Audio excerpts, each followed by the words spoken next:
Hey hello everyone, welcome to my YouTube channel. तो आज मैं इस वीडियो में आपके लिए लेके आई हूँ कि पावर बीआई पे प्रोजेक्ट कैसे बनाते हैं। ठीक है, तो पहले आपने मेरी प्लेलिस्ट में एक वीडियो देखा होगा जिसमें लिखा था how to create Power BI report, कि हम पावर बीआई पे रिपोर्ट कैसे बनाते हैं। ठीक है, अगर आपने नहीं देखा है तो प्लीज आप प्लेलिस्ट में जाकर देखें वो वीडियो को।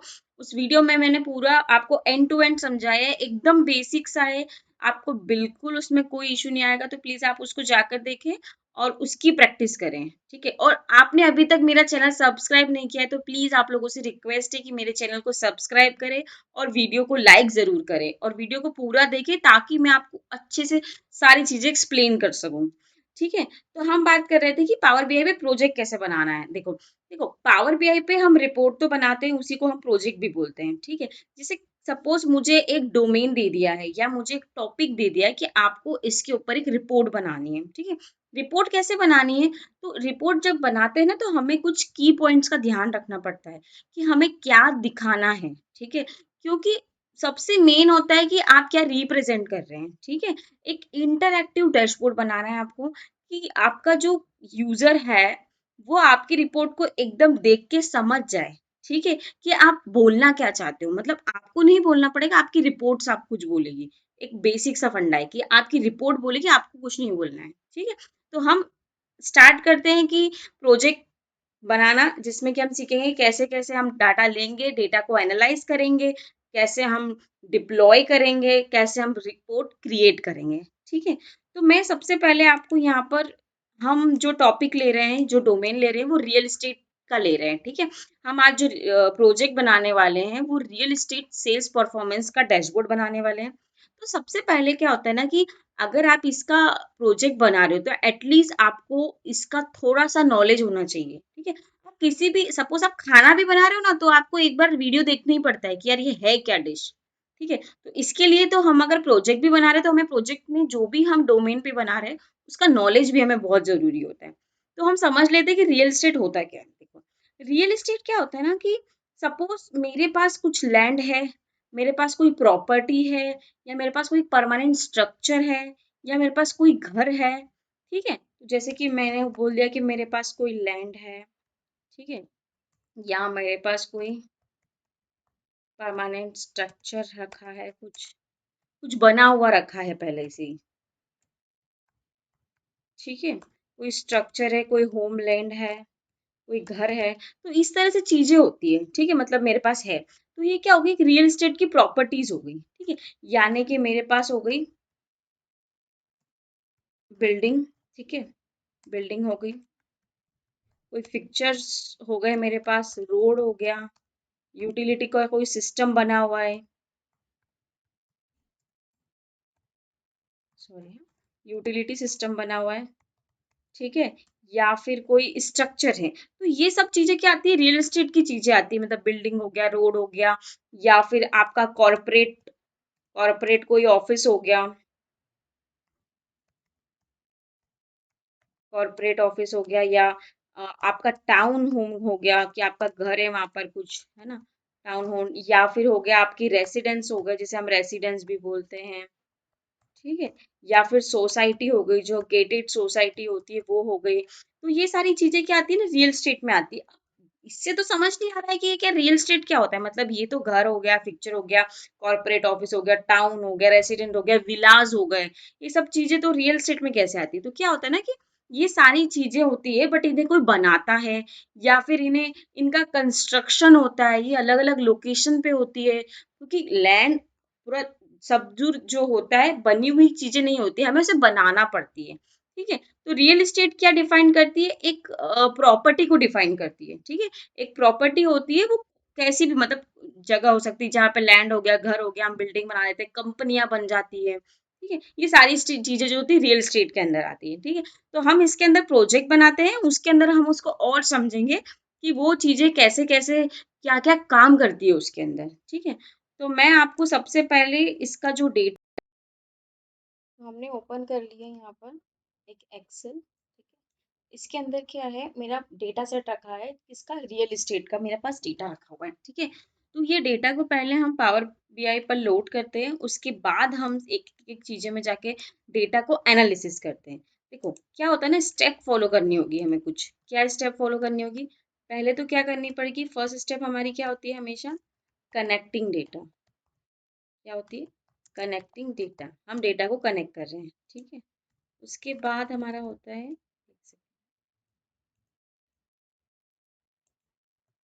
ठीक है, पहला तो हमने डेटा को कनेक्ट कर लिया। सेकंड क्या करेंगे हम, उसके बाद एनालाइज करेंगे, ठीक है। किसको एनालाइज करेंगे, डेटा को एनालाइज करेंगे, ठीक है। थर्ड हमारा क्या होता है, डेटा क्लीनिंग। हमारे को अगर नीड है तो हम करेंगे, नहीं तो अगर हमें नीड नहीं है तो जरूरी नहीं है कि हमेशा हमेशा ही हमें डेटा क्लीन करना होता है, हमें किसी किसी कंडीशन में करना होता है, ठीक है। उसके बाद क्या होगा, डेटा क्लीन करने के बाद जैसे ही मैंने कनेक्ट कर लिया, मैंने डेटा को एनालाइज कर लिया, उसे क्लीन कर लिया, तो मैं उसको क्या कर लूंगी, पावर पिवट पर लोड कर दूंगी। तो वो क्या हो जाएगा, उसके बाद मुझे क्या करनी पड़ेगी, data modelling. Data modelling plus मैं लगाऊंगी उसके साथ डैक्स, ठीक है, डेटा मॉडलिंग डैक्स। फिर उसके बाद मैं करूंगी क्रिएट, क्रिएट रिपोर्ट, ठीक है, और फिर मैं उस रिपोर्ट को क्या कर दूंगी, डिप्लॉय कर दूंगी, ठीक है, डिप्लॉय कर दूंगी कहाँ पर, पावर बीआई सर्विस, ठीक है। तो मुझे ये 6 स्टेप मैंने आपको पिछले वीडियो में भी बताई थी, जब मैंने बोला था कि how to create Power BI report, उसमें भी सेम मैंने प्रोसेस बताई थी और अभी भी हम उसी को फॉलो करेंगे। कैसे, सबसे मेन काम है जब हम क्रिएट करेंगे ना रिपोर्ट, तब मेन हमारा केपीआई डिसाइड होगा कि हमें कौन कौन सी केपीआई लें, ठीक है। तो सबसे पहले हम इसको बंद करते हैं और चलते हैं पावर बीआई की स्क्रीन पर, ठीक है। तो हम आ गए हमारी पावर बीआई स्क्रीन पर। अब यहाँ पर मैं चाहती हूँ कि मुझे एक डेटा लेना है, तो मैं गई गेट डेटा पे, मैंने एक्सेल किया, ठीक है। अब मैंने यहाँ से मेरा डेटा रखा है डॉक्यूमेंट में, डमी में, पीपीआई पे।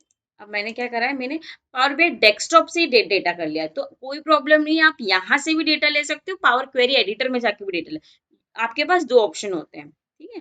तो यहाँ पे हो गया, मेरा डेटा आ गया है, ठीक है। अब मैं ही चाहती हूँ लोड, मतलब वो क्या करेगा, डायरेक्टली पावर पिवट पे लोड कर देगा। अगर मैं ट्रांसफॉर्म डेटा करूंगी तो मुझे पावर क्वेरी एडिटर पे ले जाएगा, तो मैं यहाँ पे कर रही हूँ ट्रांसफॉर्म डेटा, ठीक है। मैं चाहती हूँ मुझे डायरेक्ट पावर क्वेरी एडिटर पे ले जाए। मैं एक बार चेक कर लेती हूँ डेटा को। तो जैसे कि आप देख रहे हैं कि यहाँ पे कॉलम सही नहीं है, ठीक है, तो मुझे ये करने के लिए क्या करना पड़ेगा, use first row as header करना पड़ेगा, ठीक है। तो मैंने अपनी use first row as a header use कर लिया है इसके अंदर, ठीक है। अभी मुझे नहीं पता है कि मुझे क्या ईटीएल करना है। वैसे अगर मैं देखूं तो मेरे पास जो डेटा है वो अभी एकदम करेक्ट है, यहाँ पे कोई रेड नहीं, कोई एरर नहीं दिखा रहा है मुझे, तो मतलब मेरा डेटा अभी करेक्ट है, ठीक है। अब रियल एस्टेट के डेटा में क्या क्या दे रखा है, मेरे पास प्रॉपर्टी की आईडी होगी, क्यों, क्योंकि मैंने बात करी थी लैंड और बिल्डिंग और स्ट्रक्चर और कमर्शियल ऑफिस टाउन विलास, इन सब की बात करें तो मेरे पास क्या है, प्रॉपर्टीज है, ठीक है। तो प्रॉपर्टी है तो बहुत सारी प्रॉपर्टी होने की वजह से तो उनके नंबर भी है, तो प्रॉपर्टी की आईडी होगी, ठीक है। उसके बाद मेरे पास एक पर्टिकुलर डेट है, ठीक है। अब मैं एरो डाउन पे क्लिक करके देखूंगी कि मेरे पास जो डेटा है वो क्या है।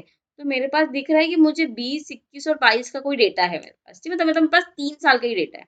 उसके बाद मेरे पास नंबर ऑफ एजेंट्स है, प्रोजेक्ट के नाम है, ठीक है। एजेंट मतलब क्या होगा कि जो डीलर होता है ना, जो प्रॉपर्टी सेल करवाता है, क्योंकि देखो एक बंदा तो सब कुछ नहीं कर सकता ना, तो क्या होते हैं, नंबर ऑफ एजेंट्स होते हैं, उन एजेंट की हेल्प से प्रॉपर्टी सेल होती है, ठीक है।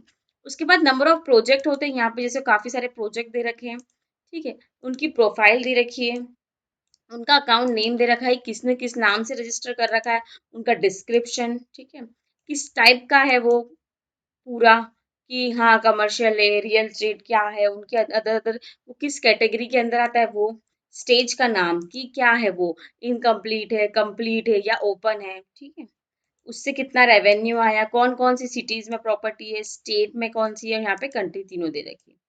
अब नेक्स्ट आया कलेक्शन बकेट। इसमें क्या है कि जब हम किसी कोई प्रॉपर्टी, सपोज हमने किसी को दी है, ठीक है, तो उसने हमें कोई पेमेंट तो करेगा ना, वो कैश करेगा, ऑनलाइन करेगा, वो किसी भी मेथड से हमारी पेमेंट करेगा, तो वो मेथड है। कंस्ट्रक्शन हो रहा है, कौन कौन से टावर है हमारे पास, कितने टावर हैं, सेल्स कितनी हुई है, टारगेट कितना है मेरा, ठीक है। प्रॉपर्टीज में देख सकते हैं कि सेल प्रॉपर्टी है या न्यू प्रॉपर्टी है, ठीक है।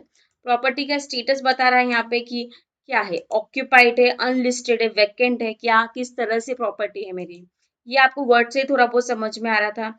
इस कॉलम का कोई नाम नहीं है, मतलब ये कोई अननोन कुछ कॉलम है, हम इसको यूज नहीं कर सकते क्योंकि हमें पता नहीं है कि ये क्या। और टोटल प्रॉपर्टीज कितनी है, सपोज मेरा एक ये है क्या है, मेरा एक एजेंट है, एजेंट के पास कोई प्रोजेक्ट है, ठीक है, उस प्रोजेक्ट के अंदर कितनी प्रॉपर्टीज है वो भी यहाँ पे दिया गया है। तो हम क्या करेंगे, इस डेटा की हेल्प से इन जितने भी कॉलम है हम सारे को यूटिलाइज करेंगे हमारी रिपोर्ट बनाने के लिए। ठीक है, तो अब हम चलते हैं, हम डेटा को डायरेक्टली यहाँ पे क्लोजर अप्लाई कर देते हैं और डेटा को लोड कर देते हैं हम हमारे पावर बीआई पिवट पर। ठीक है, तब तक प्लीज आप लोगों से रिक्वेस्ट है कि मेरे चैनल को सब्सक्राइब करें, क्योंकि आप लोग वीडियो तो देखते हैं बट सब्सक्राइब नहीं करते। तो प्लीज आपसे रिक्वेस्ट है कि आप पहले सब्सक्राइब जरूर करें। Thank you.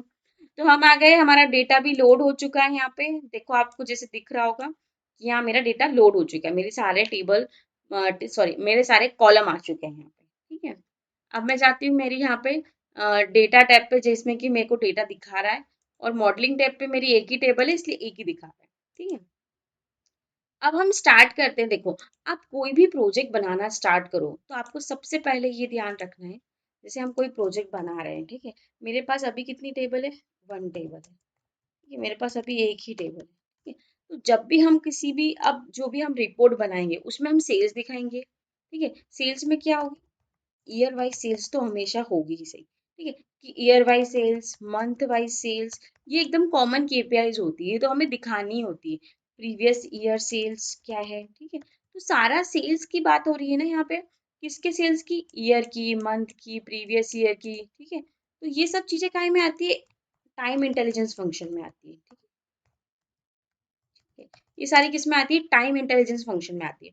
तो जब भी हम अगर टाइम इंटेलिजेंस फंक्शन का यूज करेंगे, टाइम इंटेलिजेंस फंक्शन क्या होते हैं, जैसे कि हमारा हो गया जो टाइम इंटेलिजेंस फंक्शन हमारे, जैसे कि हो गए सेम पीरियड लास्ट ईयर, जो कि हम अभी यूज करेंगे, मैं आपको दिखाऊंगी कैसे यूज करते हैं, या फिर हो गया प्रीवियस ईयर हो गया, ठीक है, डेट हो गई, मंथ हो गया, ईयर हो गया, ये सारे मेरे टाइम इंटेलिजेंस फंक्शन है जो कि हम यूज करते हैं। ठीक है, या फिर हमारा हो गया कैलेंडर, कैलेंडर हो गया, कैलेंडर ऑटो हो जाएगा।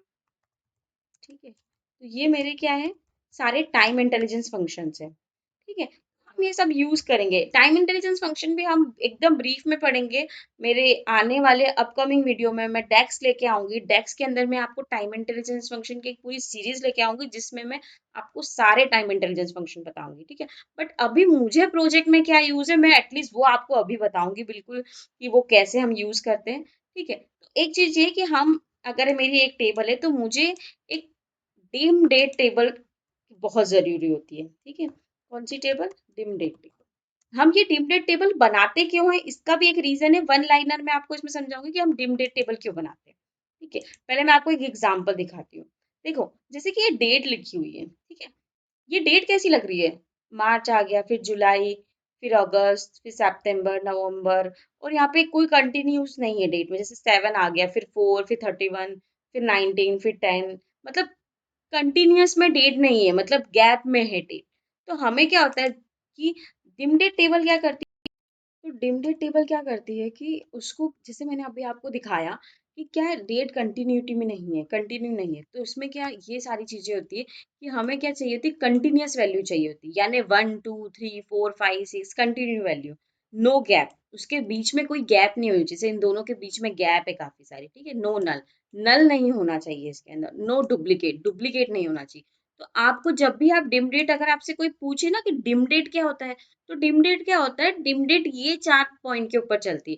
कंटिन्यूटी वैल्यू चाहिए, उसे कंटिन्यूअस वैल्यू चाहिए होती है, कोई गैप नहीं होना चाहिए, कोई नल वैल्यू नहीं होनी चाहिए, और कोई डुप्लीकेट्स नहीं होने चाहिए। ठीक है, तो डिम डेट काम करेगी। मतलब क्या है कि एक तरह से डायमेंशन टेबल बोलते हैं, जिसके अंदर क्या होती है, प्राइमरी कीज होती है। ठीक है, एक डायमेंशन टेबल हो गई। ठीक है, और ये जो हमारी टेबल है फैक्ट टेबल है, क्योंकि इसमें क्या हो रहा है ना कि आपका सारा डेटा आ रहा है इसके अंदर। ठीक है, आपकी इसके अंदर सेल्स आ रही है, आपकी रेवेन्यू आ रही है, आपका टारगेट आ रहा है। ठीक है, तो ये सारी चीजें एक फैक्ट टेबल में होती है। ठीक है, तो हम चलते हैं सबसे पहले बनाने की डिम डेट टेबल बनेगी कैसे। तो मैं आ गई हूँ यहाँ पर, यहाँ पे मैंने न्यू टेबल पे क्लिक कर दिया है। अब मैं क्रिएट कर रही हूँ यहाँ पे डिम डेट। ठीक है, तो मैंने लिख दिया डिम डेट। अब देखो, मैंने जैसे आपको बताया था कि हम एक फंक्शन का यूज करेंगे जिसका नाम है कैलेंडर। ठीक है, कैलेंडर, अभी अगर आप मेरी टेबल में देख रहे हो तो मेरी टेबल में सिर्फ एक ही डेट है। ठीक है, तो मैं क्या करूँगी, कैलेंडर ऑटो का यूज़ करूँगी। कैलेंडर ऑटो क्या काम करता है, जो भी मिनिमम डेट होगी वो लेगा और जो भी मैक्सिमम डेट होगी वो ऑटोमेटिकली लेके मुझे यहाँ पर बना, मुझे कुछ नहीं करना है, सिर्फ मैंने कैलेंडर ऑटो लिया, वो मेरी टेबल के अंदर जाएगा, जो भी मिनिमम वैल्यू होगी वो लेगा और जो भी मैक्सिमम वैल्यू होगी उसे ले लेगा। ठीक है, देखो मेरी मैक्सिमम वैल्यू यहाँ तक थी, उसने वो ले ली। ठीक है, तो ये मेरा उसने क्या कर दिया, डेट करा दिया। अब मुझे एक और कॉलम चाहिए यहाँ पे, जिसमें कि मुझे पता चल जाए कि ईयर क्या है। तो मैंने यहाँ पे कर दिया YEAR। ठीक है, यहाँ पे मैंने जैसे कि मेरी डिम डेट जो कॉलम है मैंने उसको सिलेक्ट कर लिया है और उसको ले लिया है यहाँ पे। ठीक है, तो ये मेरा ईयर हो गया। ठीक है, अब मैं चाहती हूँ कि मैं मंथ भी बना लेती हूँ क्योंकि मुझे यूज होगा। तो मंथ के लिए मैं मंथ वाला फॉर्मूला, तो यहाँ पे हो जाएगा मंथ नेम। मैं इज इक्वल्स टू करती हूँ यहाँ पे। अब देखो मंथ नेम के लिए मुझे एक नया डेक्स लगाना है जिसका हेल्प से बनाऊंगी फॉर्मेट की। फॉर्मेट क्या करता है, वैल्यू और फॉर्मेट मांग रहा है मुझसे। कैसे, वैल्यू क्या हो गई, मेरी डिम डेट हो गई कि मुझे डिम डेट से डेट उठानी पड़ेगी, कॉमा मुझे एक फॉर्मेट देना है कि मुझे जो मंथ आए वो सिर्फ 3 डिजिट में आए। ठीक है, तो मैंने क्या किया यहाँ पे फॉर्मेट, जो कि मंथ आ रहा है जो सिर्फ 3 डिजिट में आ रहा है। मैं ये कॉपी भी कर देती हूँ डेक्स आपको यहाँ पे, कि मैंने एक जो डिमडेट टेबल बनाई है उसमें मैंने ये फॉर्मूला यूज किया है। ठीक है, मंथ नेम के लिए। ठीक है, तो मैंने यहाँ पे इसको यहाँ पे मैं इंटर कर 3 ले लिया। उसके बाद मुझे एक मंथ नंबर की भी, तो मैं यहाँ पे कॉलम ले लेती हूँ, न्यू वन मोर कॉलम, जिसमें कि मुझे मंथ नंबर चाहिए।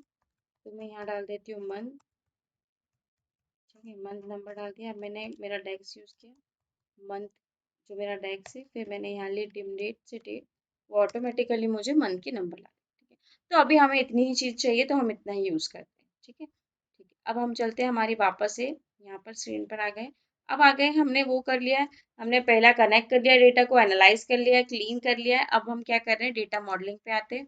अब मुझे इन दोनों टेबल के बीच में रिलेशनशिप बनाना है।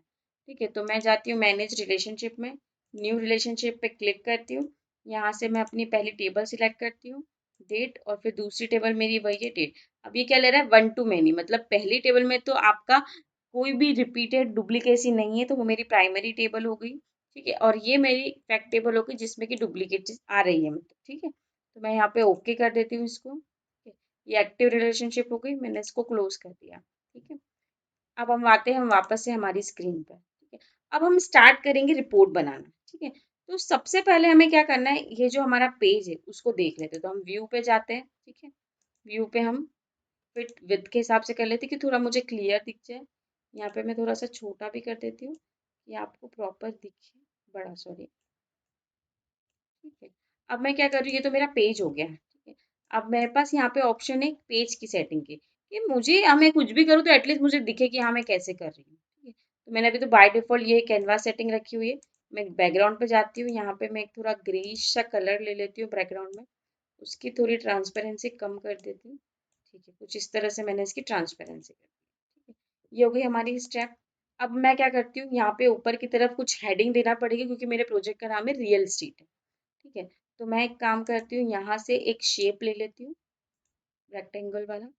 ये मैंने एक शेप ले लिया है, ये तो मैं उसे कुछ इस तरह से प्लेस कर रही हूँ। ठीक है, मैंने इसे कुछ इस तरह से यहाँ पे प्लेस कर दिया है। ठीक है, तो हम थोड़ी मार्जिन छोड़ देंगे, राइट से भी और लेफ्ट से भी हमने थोड़ी थोड़ी मार्जिन छोड़ दी है। ठीक है, उसके बाद इस शेप का थोड़ा सा मुझे कलर देखना है, तो मैं यहाँ पे जाती हूँ मोर कलर पे, मैं चेक सिलेक्ट करती हूँ कोई कलर अच्छा लग रहा है क्या मुझे यहाँ पे, मैं उसके हिसाब से थोड़ा सा कलर सेट कर देती हूँ। ठीक है, ये परफेक्ट है, हमें भी इस पे काम करते हैं।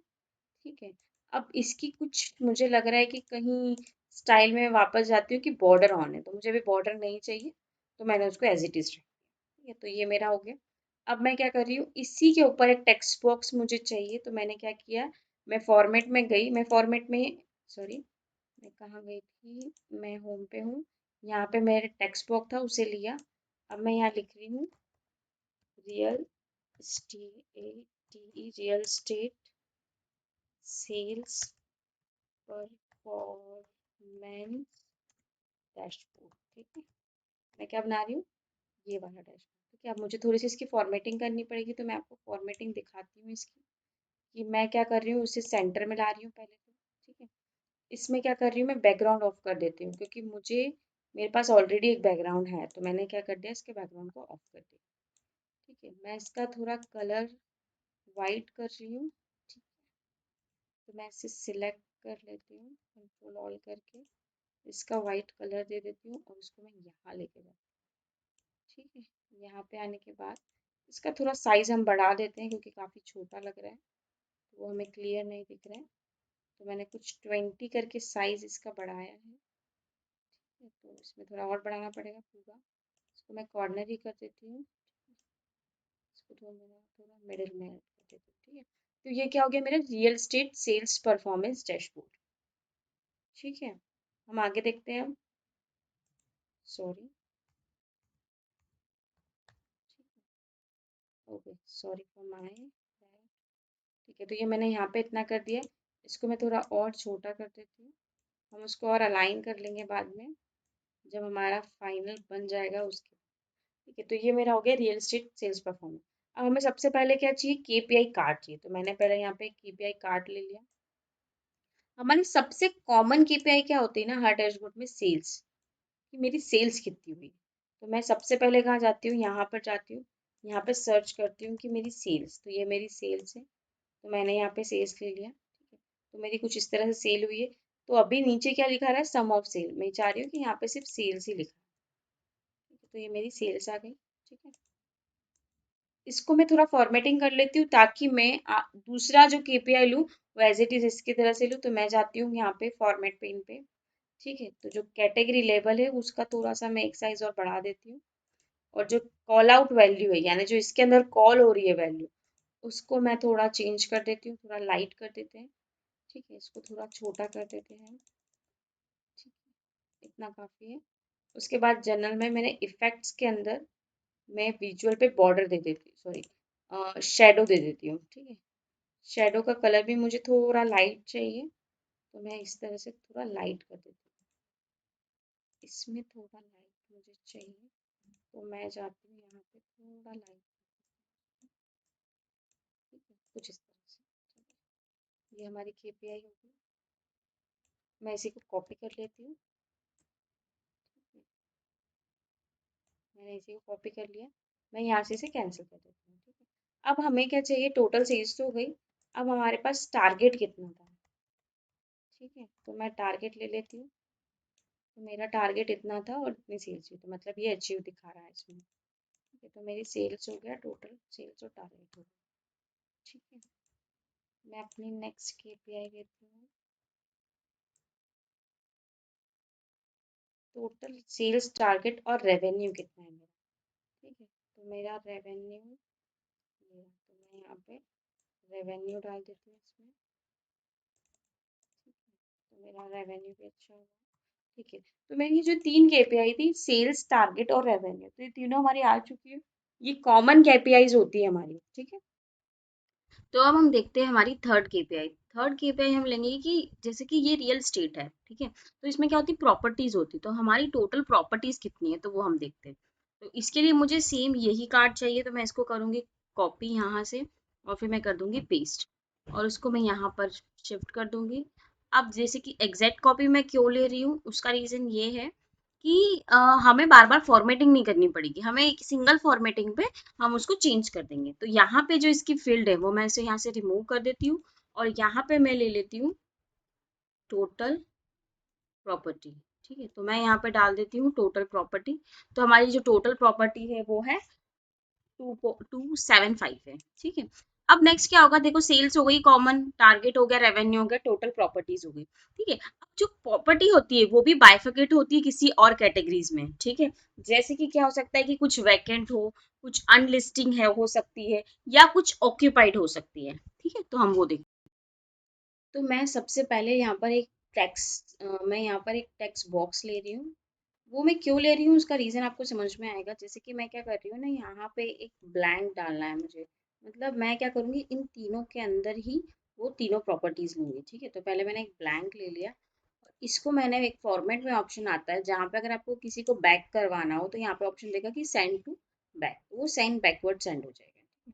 अब मैं यही सेम इसको कॉपी कर लेती हूँ, और यहाँ से इसे पेस्ट भी कर लेती हूँ। ठीक है, कि मैं इसी को यूज़ कर सकूँ। ठीक है, तो मैंने इसको ले लिया, इसको मैंने थोड़ा छोटा कर दिया क्योंकि मैं यहाँ पे 3 दिखाऊंगी। जैसे मैंने कहा था कि जो प्रॉपर्टीज होती है उसमें हम दिखाएंगे कि प्रॉपर्टीज का बाइफिकेशन क्या होगा। ठीक है, तो वो हम बताने वाले हैं यहाँ पे। तो मैं पहले यहाँ पे इसको थोड़ा छोटा कर लेती हूँ। ठीक है, अब इसके बाद जो हमारा है, तो मुझे देखना पड़ेगा कि प्रॉपर्टीज कहाँ आ रही है, क्योंकि अभी मुझे नहीं पता है। तो हम यहाँ पे देख लेते हैं कि प्रॉपर्टीज कौन कौन सी है हमारी। जैसे ये रही मेरी प्रॉपर्टीज की नेम है। उसके बाद मेरे पास प्रॉपर्टी कंप्लीटेड, तो मैं चेक कर लेती हूँ। यहाँ पे मैं आपको दिखाती हूँ कि नेक्स्ट ये रहा कि जो मेरा प्रॉपर्टीज का स्टेटस है वो यहाँ पे कुछ इस तरह के, कुछ ऑक्यूपाइड है, कुछ अनलिस्टिंग है और कुछ वैकेंट है।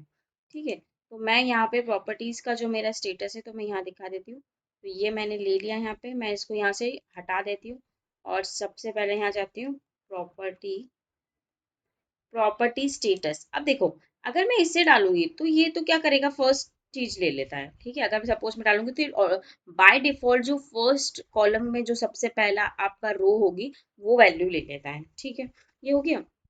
सेकेंडली क्या कर सकते हैं हम, इसके अंदर और कुछ नहीं कर सकते। ठीक है, तो मैं क्या करूंगी, यहाँ पे मैं एक स्टैटिक फिल्टर का यूज कर सकती हूँ। ठीक है, मैं स्टैटिक फिल्टर भी यूज कर सकती हूँ और उसके बाद अगर मैं चाहूँ तो एक डेक्स भी लगा सकती हूँ। ठीक है, तो मैं आपको दोनों चीज बताती हूँ। पहले मैं आपको एक स्टैटिक फिल्टर की थ्रू उससे बताती हूँ और एक आपको मैं डेक्स की हेल्प से भी बताती हूँ। ठीक है, तो मैं यहाँ पे कर लेती हूँ इसको छोटा। और यहाँ पे मैंने जैसे प्रॉपर्टी ली है, तो मेरे को क्या चाहिए, इसका काउंट चाहिए कि मेरे पास कितनी प्रॉपर्टी, बट मुझे क्या चाहिए, डिस्टिंक्ट काउंट चाहिए। ठीक है, सॉरी काउंट, सॉरी मैं बैड।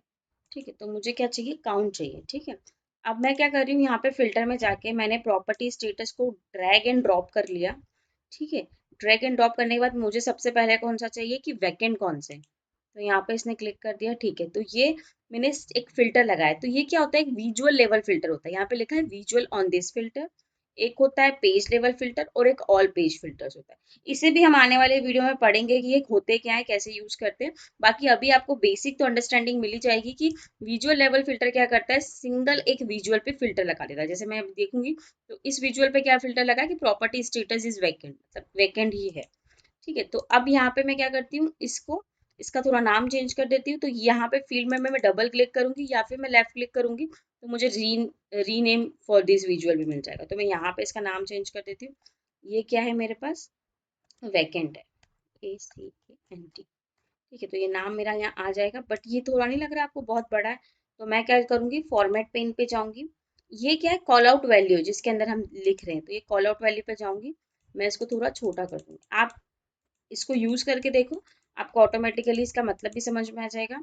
कॉल आउट वैल्यू मतलब ये, और कॉल आउट लेबल जो कि हमारा ये जो नीचे लिखा है इसे लेबल कहते हैं।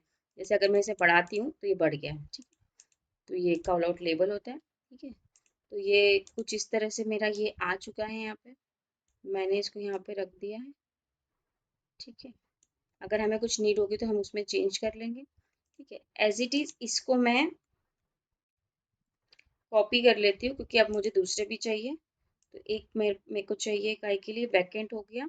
और कितने हैं इसके अंदर, अगर हम जाके देखेंगे यहाँ पे तो हमारे पास कितने स्टेटस है इसमें, एक तो ऑक्यूपाइड है, अनलिस्टिंग है और है नेक्स्ट है वैकेंट है। ठीक है, ऑक्यूपाइड हमने कर लिया, ये अनलिस्टेड हो जाएगा। और एक और कॉपी करके पेस्ट कर देती हूँ यहाँ पे मैं, तो ये हो जाएगा मेरा वैकेंट। अब देखो, आप देख रहे हो ना कि मेरे को थोड़ा पेज छोटा लग रहा है, तो मैं क्या कर सकती हूँ, इसको बड़ा भी कर सकती हूँ। ठीक है, मैं इसको बड़ा भी कर सकती हूँ। वो कैसे, वो मैं आपको बताती हूँ। ठीक है, तो पहले हमने देख लिया कि इसमें वैकेंट। अब हम देखते हैं नेक्स्ट हो गया हमारा। नेक्स्ट हम लेते हैं ऑक्यूपाइड ले लेते हैं। ठीक है, अब मैं इसको आपको डेस्क की हेल्प से समझाती हूँ।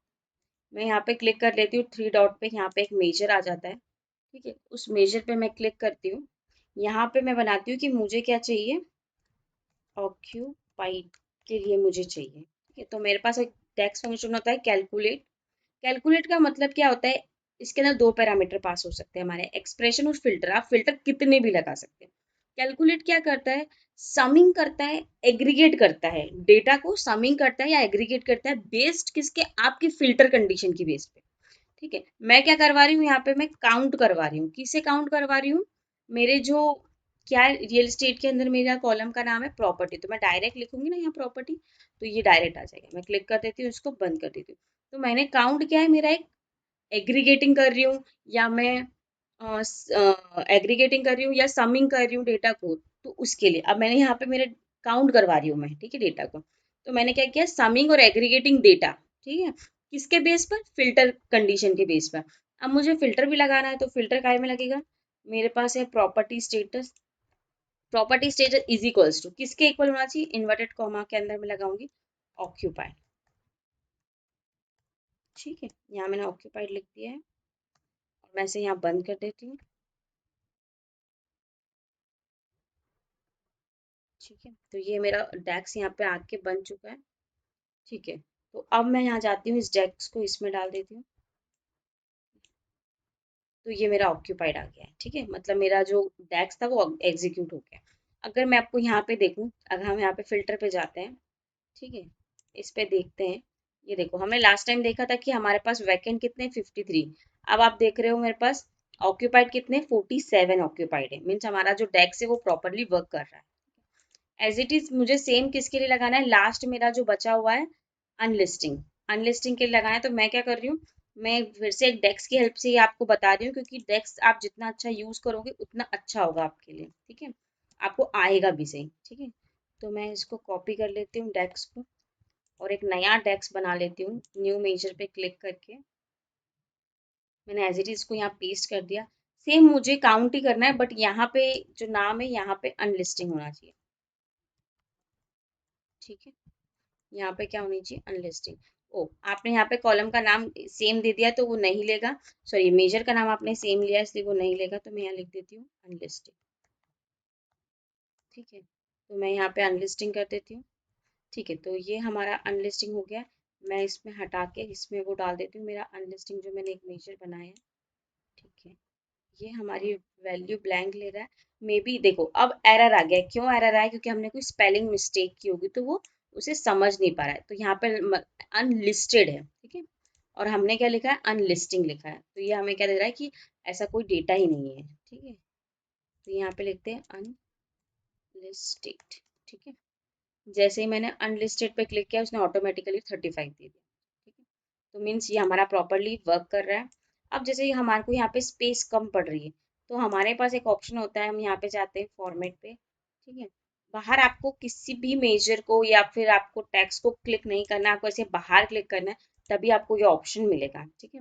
अब मैं जाती हूँ कैनवास सेटिंग के अंदर, जैसे कि बाय डिफॉल्ट 16:9 रहता है, बट मुझे कस्टम चाहिए, क्यों, क्योंकि मुझे मेरे इसकी विड्थ बढ़ानी है, तो मैं अपने इसकी जैसे जैसे करते जाऊंगी ऑटोमेटिकली वो मेरी विड्थ बढ़ाता जाएगा यहाँ पे।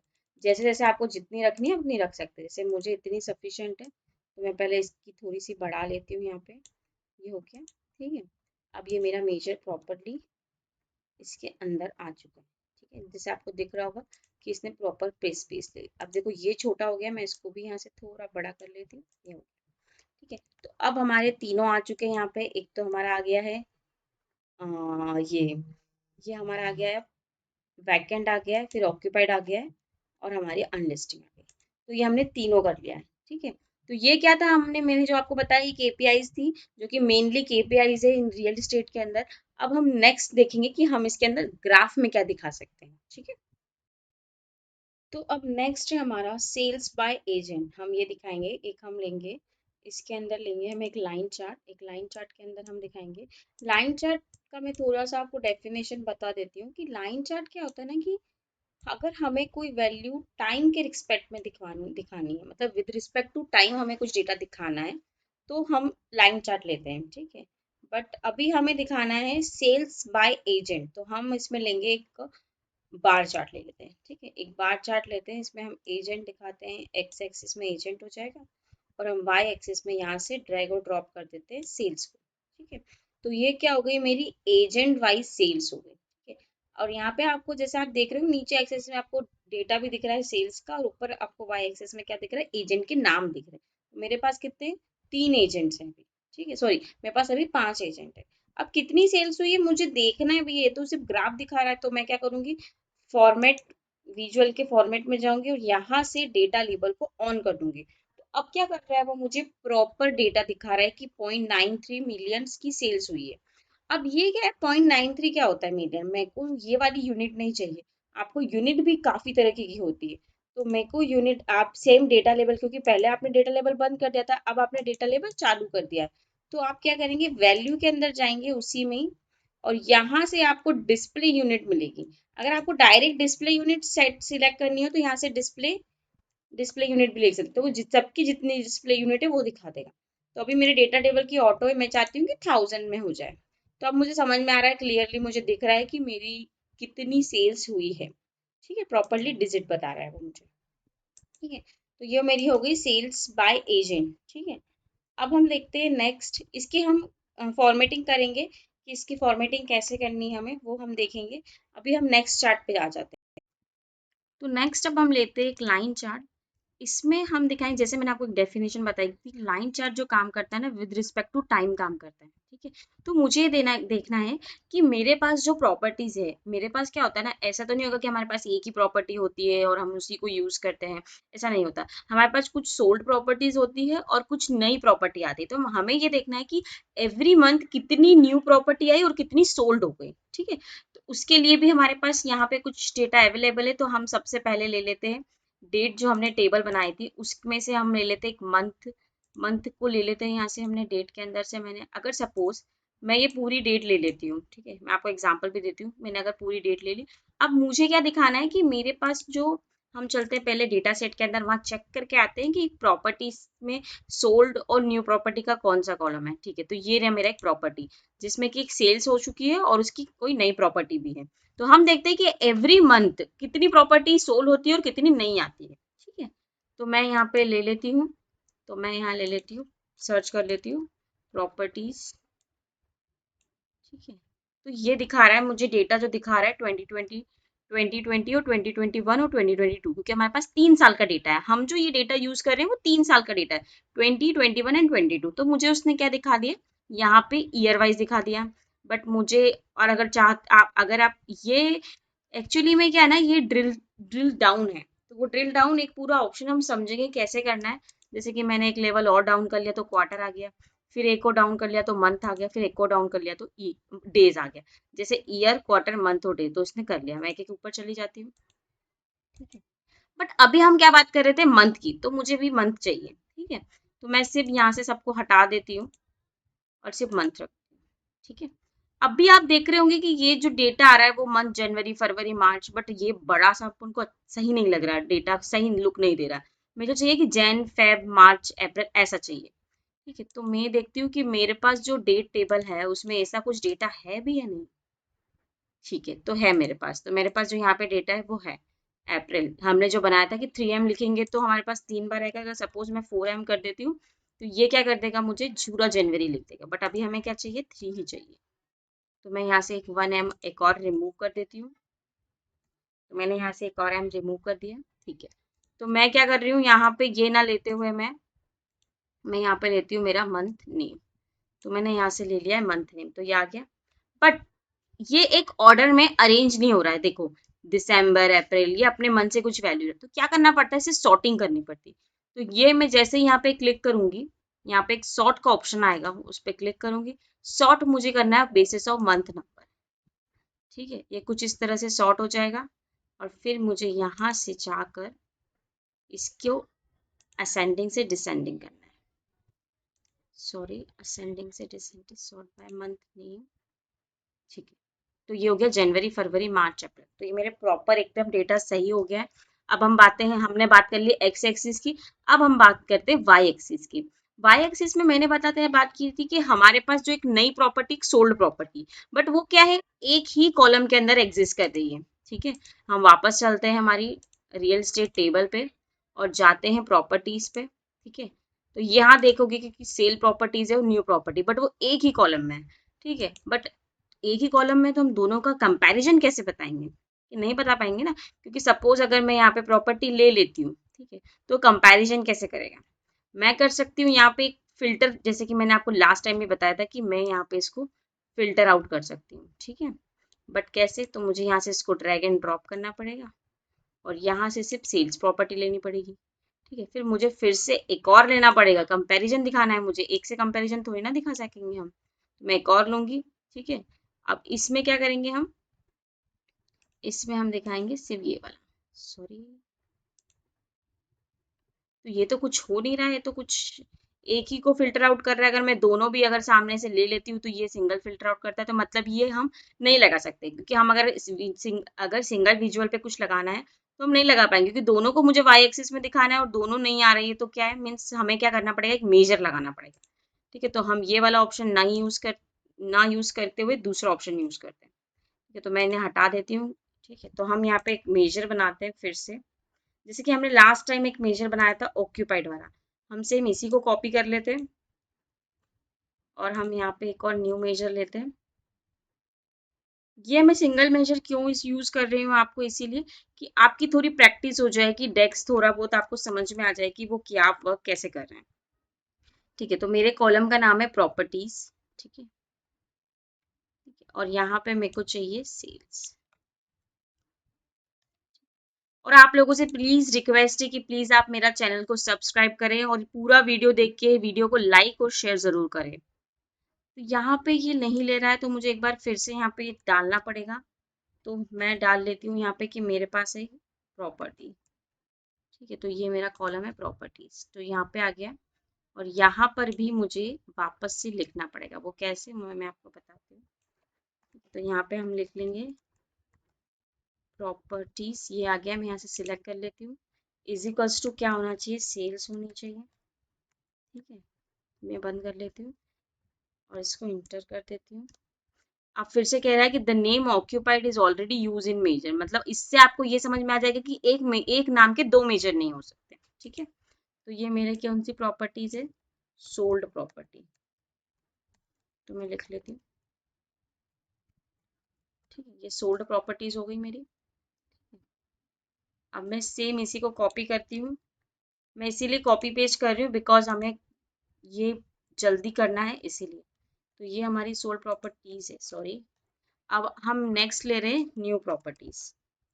ठीक है, न्यू प्रॉपर्टीज में हमें सिर्फ यहाँ पर चेंज करना है न्यू, तो यहाँ पे हम चेंज करेंगे न्यू प्रॉपर्टीज। तो मैं यहाँ लिख लेती हूँ न्यू प्रॉपर्टी। ठीक है, तो ये हो गया मेरा नेक्स्ट मेजर, न्यू प्रॉपर्टी। अब उसके बाद हम इसको डालेंगे हमारे चार्ट के अंदर, लाइन चार्ट में। तो मैं अपनी न्यू प्रॉपर्टीज ले लेती हूँ और ले लेती हूँ सोल्ड प्रॉपर्टीज। ठीक है, तो मैंने यहाँ ले ली सोल्ड प्रॉपर्टीज और न्यू प्रॉपर्टी, तो हमारा कुछ चार्ट इस तरह से आया है। तो मैं थोड़ा इसे सही कर लेती हूँ। तो मुझे क्या चाहिए, सबसे पहले मैं इसका टाइटल करेक्ट कर लेती हूँ, यहाँ पे काफी लंबा टाइटल है। तो मैं यहाँ पे टाइटल डाल देती हूँ sold property versus new property, sold property versus, sorry, property versus new property. ठीक है, तो मैं यहाँ पे इसे अपडेट कर लेती हूँ थोड़ा। तो मैंने यहाँ पे टाइटल अपडेट कर दिया, मैं चाहूँ तो टाइटल को सेंटर में भी रख सकती हूँ, तो मैंने इसको सेंटर में रख लिया। इसका थोड़ा सा मैंने फॉन्ट बढ़ा दिया है। तो यहाँ पे अगर आप देखेंगे टाइटल के अंदर मैंने नाम चेंज किया है इसकी, आपको अगर ये चेंज करना हो तो आप यहाँ से भी चेंज कर सकते हैं, हेडिंग जो सी रखना हो। यहाँ पे प्रॉपर्टी में एस लगा देती हूँ। ठीक है, फॉन्ट मैंने 10 रखा है, साइज मैंने 19 रखा है, तो मुझे यही साइज पूरे इसमें यूज करना होगा। ठीक है, उसके बाद मैंने इसे सेंटर में कर दिया और अभी से मैंने इसका कलर ब्लैक ही रखा है। ठीक है, नेक्स्ट कौन सा आता है, नेक्स्ट आता है ये, इसे क्या बोलते हैं, ठीक है, इसे बोलते हैं हम लीजेंड। ठीक है, डिस्प्ले, अगर मुझे नहीं दिखाना है तो मैं इसे बंद भी कर सकती हूँ, मुझे दिखाना है तो मैं इसे शो कर सकती हूँ। कि मैंने इस पे क्लिक किया कि मुझे ये कहाँ चाहिए, टॉप पे चाहिए। ठीक है, या फिर मुझे टॉप सेंटर में चाहिए। ठीक है, या राइट लेफ्ट, आपको जो भी चाहिए आप उसमें रख सकते हो। मुझे बॉटम सेंटर में चाहिए, तो मैंने यहाँ नीचे बॉटम सेंटर में लिख दिया, इसको ले लिया। नेक्स्ट मुझे एक्स एक्सिस पे ये जो टाइटल आ रहा है ना मंथ नेम, ये नहीं चाहिए, क्योंकि ये तो अंडरस्टैंड है कि हाँ मंथ नेम लिखा है। तो मैंने यहाँ से मंथ नेम हाइड कर दिया, एज इट इज मुझे यहाँ पर भी नहीं चाहिए। तो वो मैं कौन सी एक्सिस है, मेरी वाई एक्सिस है, तो यहाँ वाई एक्सिस से मैंने जाके टाइटल बंद कर दिया। तो मेरा कुछ इस तरह से दिखा रहा है कि मेरा जो ये सोल्ड प्रॉपर्टी 4 है, इधर यहाँ पे 4 है, यहाँ पर 2 है, इसमें 4 है, तो उसने मुझे बता दिया कि एवरेज की लास्ट मंथ में ना मंथ वाइज मेरी इतनी इतनी प्रॉपर्टी सोल्ड हुई है। ठीक है, अब हम देखते हैं नेक्स्ट कि मुझे थोड़ा इसके अंदर ये जो लाइन है, मैं चाहूँ तो लाइन को वो भी शेप चेंज कर सकती हूँ, लाइक मैं तो उसे डॉटेड कर सकती हूँ या मैं उससे डैश डैश में कर सकती हूँ, बट अभी मुझे सॉलिड ही अच्छी लगी। उसके बाद मैं इसके अंदर इसके स्टॉक को जैसे कि जो मार्कर मैं इसमें ऐड कर देती हूँ, देखो आप कुछ इस तरह से कि काफी अच्छा लग रहा है वो। ठीक है? मैंने इसके अंदर मार्कर ऐड कर दिया, ये कर दिया। ठीक है, कलर पे हम बाद में देखेंगे कलर कैसे एडिट करना है, ठीक है। तो ये मेरी हो गई sold property versus new property by month, कि मंथ वाइज मेरी प्रॉपर्टी कितनी सोल्ड हुई है। तो अब हम नेक्स्ट देखते हैं कि कौन सा हमें डेटा दिखाना है। तो अभी हमने जैसे सेल्स बाय एजेंट दिखा दिया कि कितने एजेंट ने कितनी कितनी सेल्स करवाई है, फिर देखा कि हमारे पास कितनी सोल्ड प्रॉपर्टी है और कितनी न्यू प्रॉपर्टी है एवरी मंथ। तो आप ग्राफ कुछ इस तरह से वैलिडेट कर रहे हैं कि अपनी जितनी हमारी प्रॉपर्टी सोल्ड हो रही है उतनी ही नई प्रॉपर्टी भी आ रही है, ठीक है। तो इससे हमें थोड़ी क्लियर अंडरस्टैंडिंग हो रही है कि हमारा जो ग्राफ चल रहा है वो ओके ओके चल रहा है।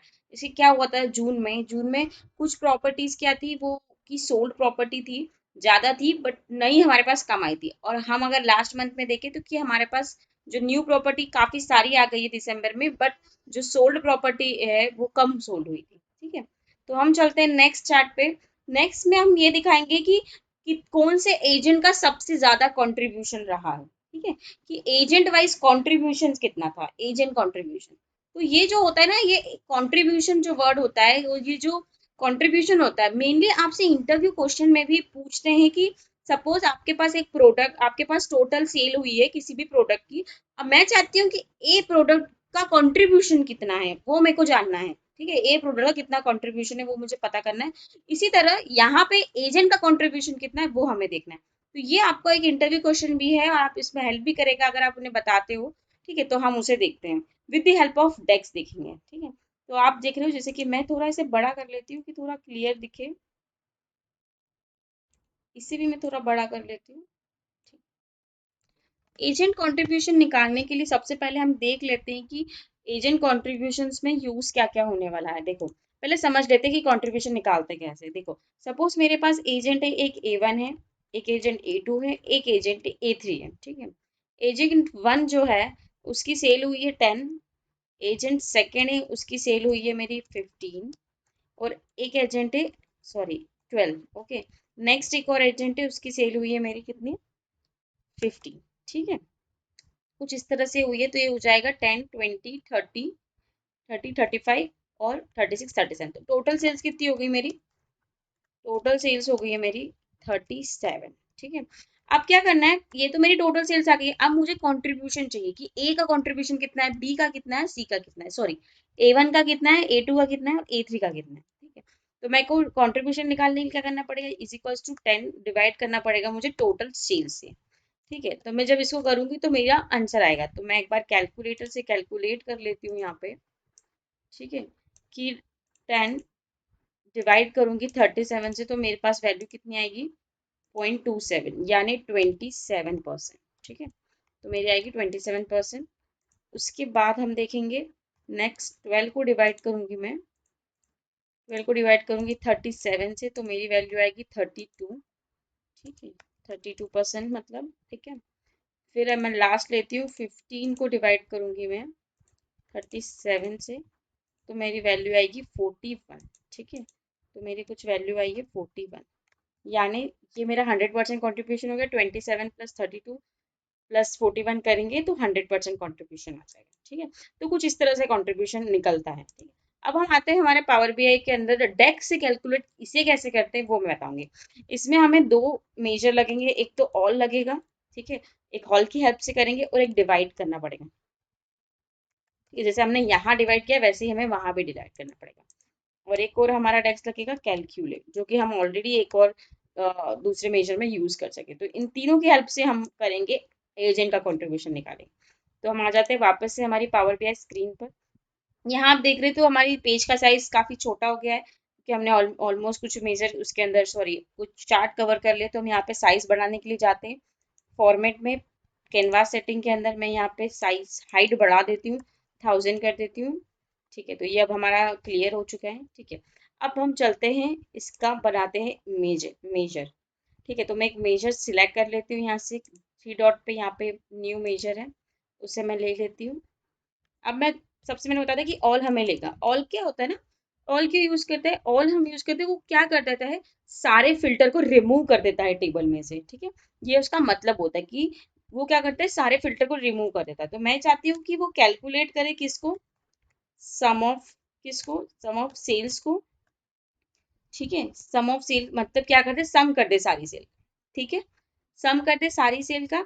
और क्या करते हैं, कुछ भी फिल्टर ना लगाए। ऑल क्या होता है, देखो यहाँ पे लिखा है all, return all the row column only value ignoring any filter that might have been applied. मतलब कुछ भी फिल्टर अगर अप्लाइड होगा उसको इग्नोर करें। कौन से यहाँ पे मुझे एक टेबल का नाम देना है, तो टेबल है मेरी कौन सी, मेरी टेबल का नाम है रियल एस्टेट। ठीक है, तो मैंने एक टेबल का नाम दे दिया, मैं यहाँ पर ब्रैकेट बंद करके कर देती हूँ। ठीक है, तो ये मैंने लगाया, ये मैंने बताया था आपकी कैलकुलेट का फॉर्मूला होता है summing aggregating the data based on your filter condition. तो मैंने क्या किया, एक तरह से फिल्टर किया। मैं चाहती हूँ कि ऑल जो मैंने लगाया है वो क्या कर रहा है, रिमूव कर रहा है सारे फिल्टर्स को। ठीक है, कुछ भी अगर मेरा एक्सप्लिसिट फिल्टर होता तो वो रिमूव कर देता। ठीक है, अब हम नेक्स्ट करेंगे, एक मेजर हमने बना लिया, दूसरा हम मेजर और बनाएंगे। मैंने कहा था कि हमें एक और मेजर बनाना है जिसको हम नाम देंगे एजेंट कंट्रीब्यूशन। ठीक है, कंट्रीब्यूशन, जिसमें हमें क्या करना है, जैसे मैंने आपको दिखाया कि हमें डिवाइड करना होगा। डिवाइड में एक न्यूमरेटर होता है, एक डिनोमिनेटर होता है। ठीक है, हमें क्या करना है, हमारे लिए न्यूमरेटर क्या है, ऊपर वाली वैल्यू क्या है हमारे लिए। ठीक है, तो वो है कैलकुलेट सम, हमारी ऊपर वाली वैल्यू है, सॉरी ऊपर वाली वैल्यू है हमारी सम ऑफ द सेल्स। ठीक है, सम ऑफ सेल्स हो गई। ठीक है, सेल्स का हम अलग से भी एक मेजर बना सकते हैं। ठीक है, सम ऑफ सेल, और डिनोमिनेटर में हमें क्या लेना है, हमारे टोटल यानी ऑल लेना है, जो कि मेजर हमने बनाया है, ये रहा हमारा। ठीक है, ये जो हमने बनाया, तो ब्रैकेट बंद कर दूंगी। ठीक है, ये हो गया। ठीक है, अब मैं क्या ले लेती हूँ, एक मल्टी कार्ड ले लेती हूँ, इसके अंदर मैं वैल्यू डालती हूँ, इसमें मुझे चाहिए एजेंट और उनका कॉन्ट्रीब्यूशन। तो ये आ गए मेरे एजेंट और कंट्रीब्यूशन। ये वैल्यू कुछ नहीं ऐसी लग रही कि 0.1, जैसे हमें मैंने आपको एक्सेल में उसमें दिखाया था डिवाइड करते, तो जैसे ही मैं इस मेजर पे क्लिक करूंगी, यहाँ पे ऊपर ऑप्शन आएगा फॉर्मेट का, तो यहाँ पे आपको परसेंटेज सिलेक्ट कर लेना है। ठीक है, तो आप देख रहे होंगे कि यहाँ पे जो है परसेंटेज दिखा दिया उसने, कि परसेंटेज वाइज उसने दिखा दिया कि इसका इतना कॉन्ट्रीब्यूशन है, इसका इतना कॉन्ट्रीब्यूशन। ठीक है, अब मैं यहाँ पे कर लेती हूँ।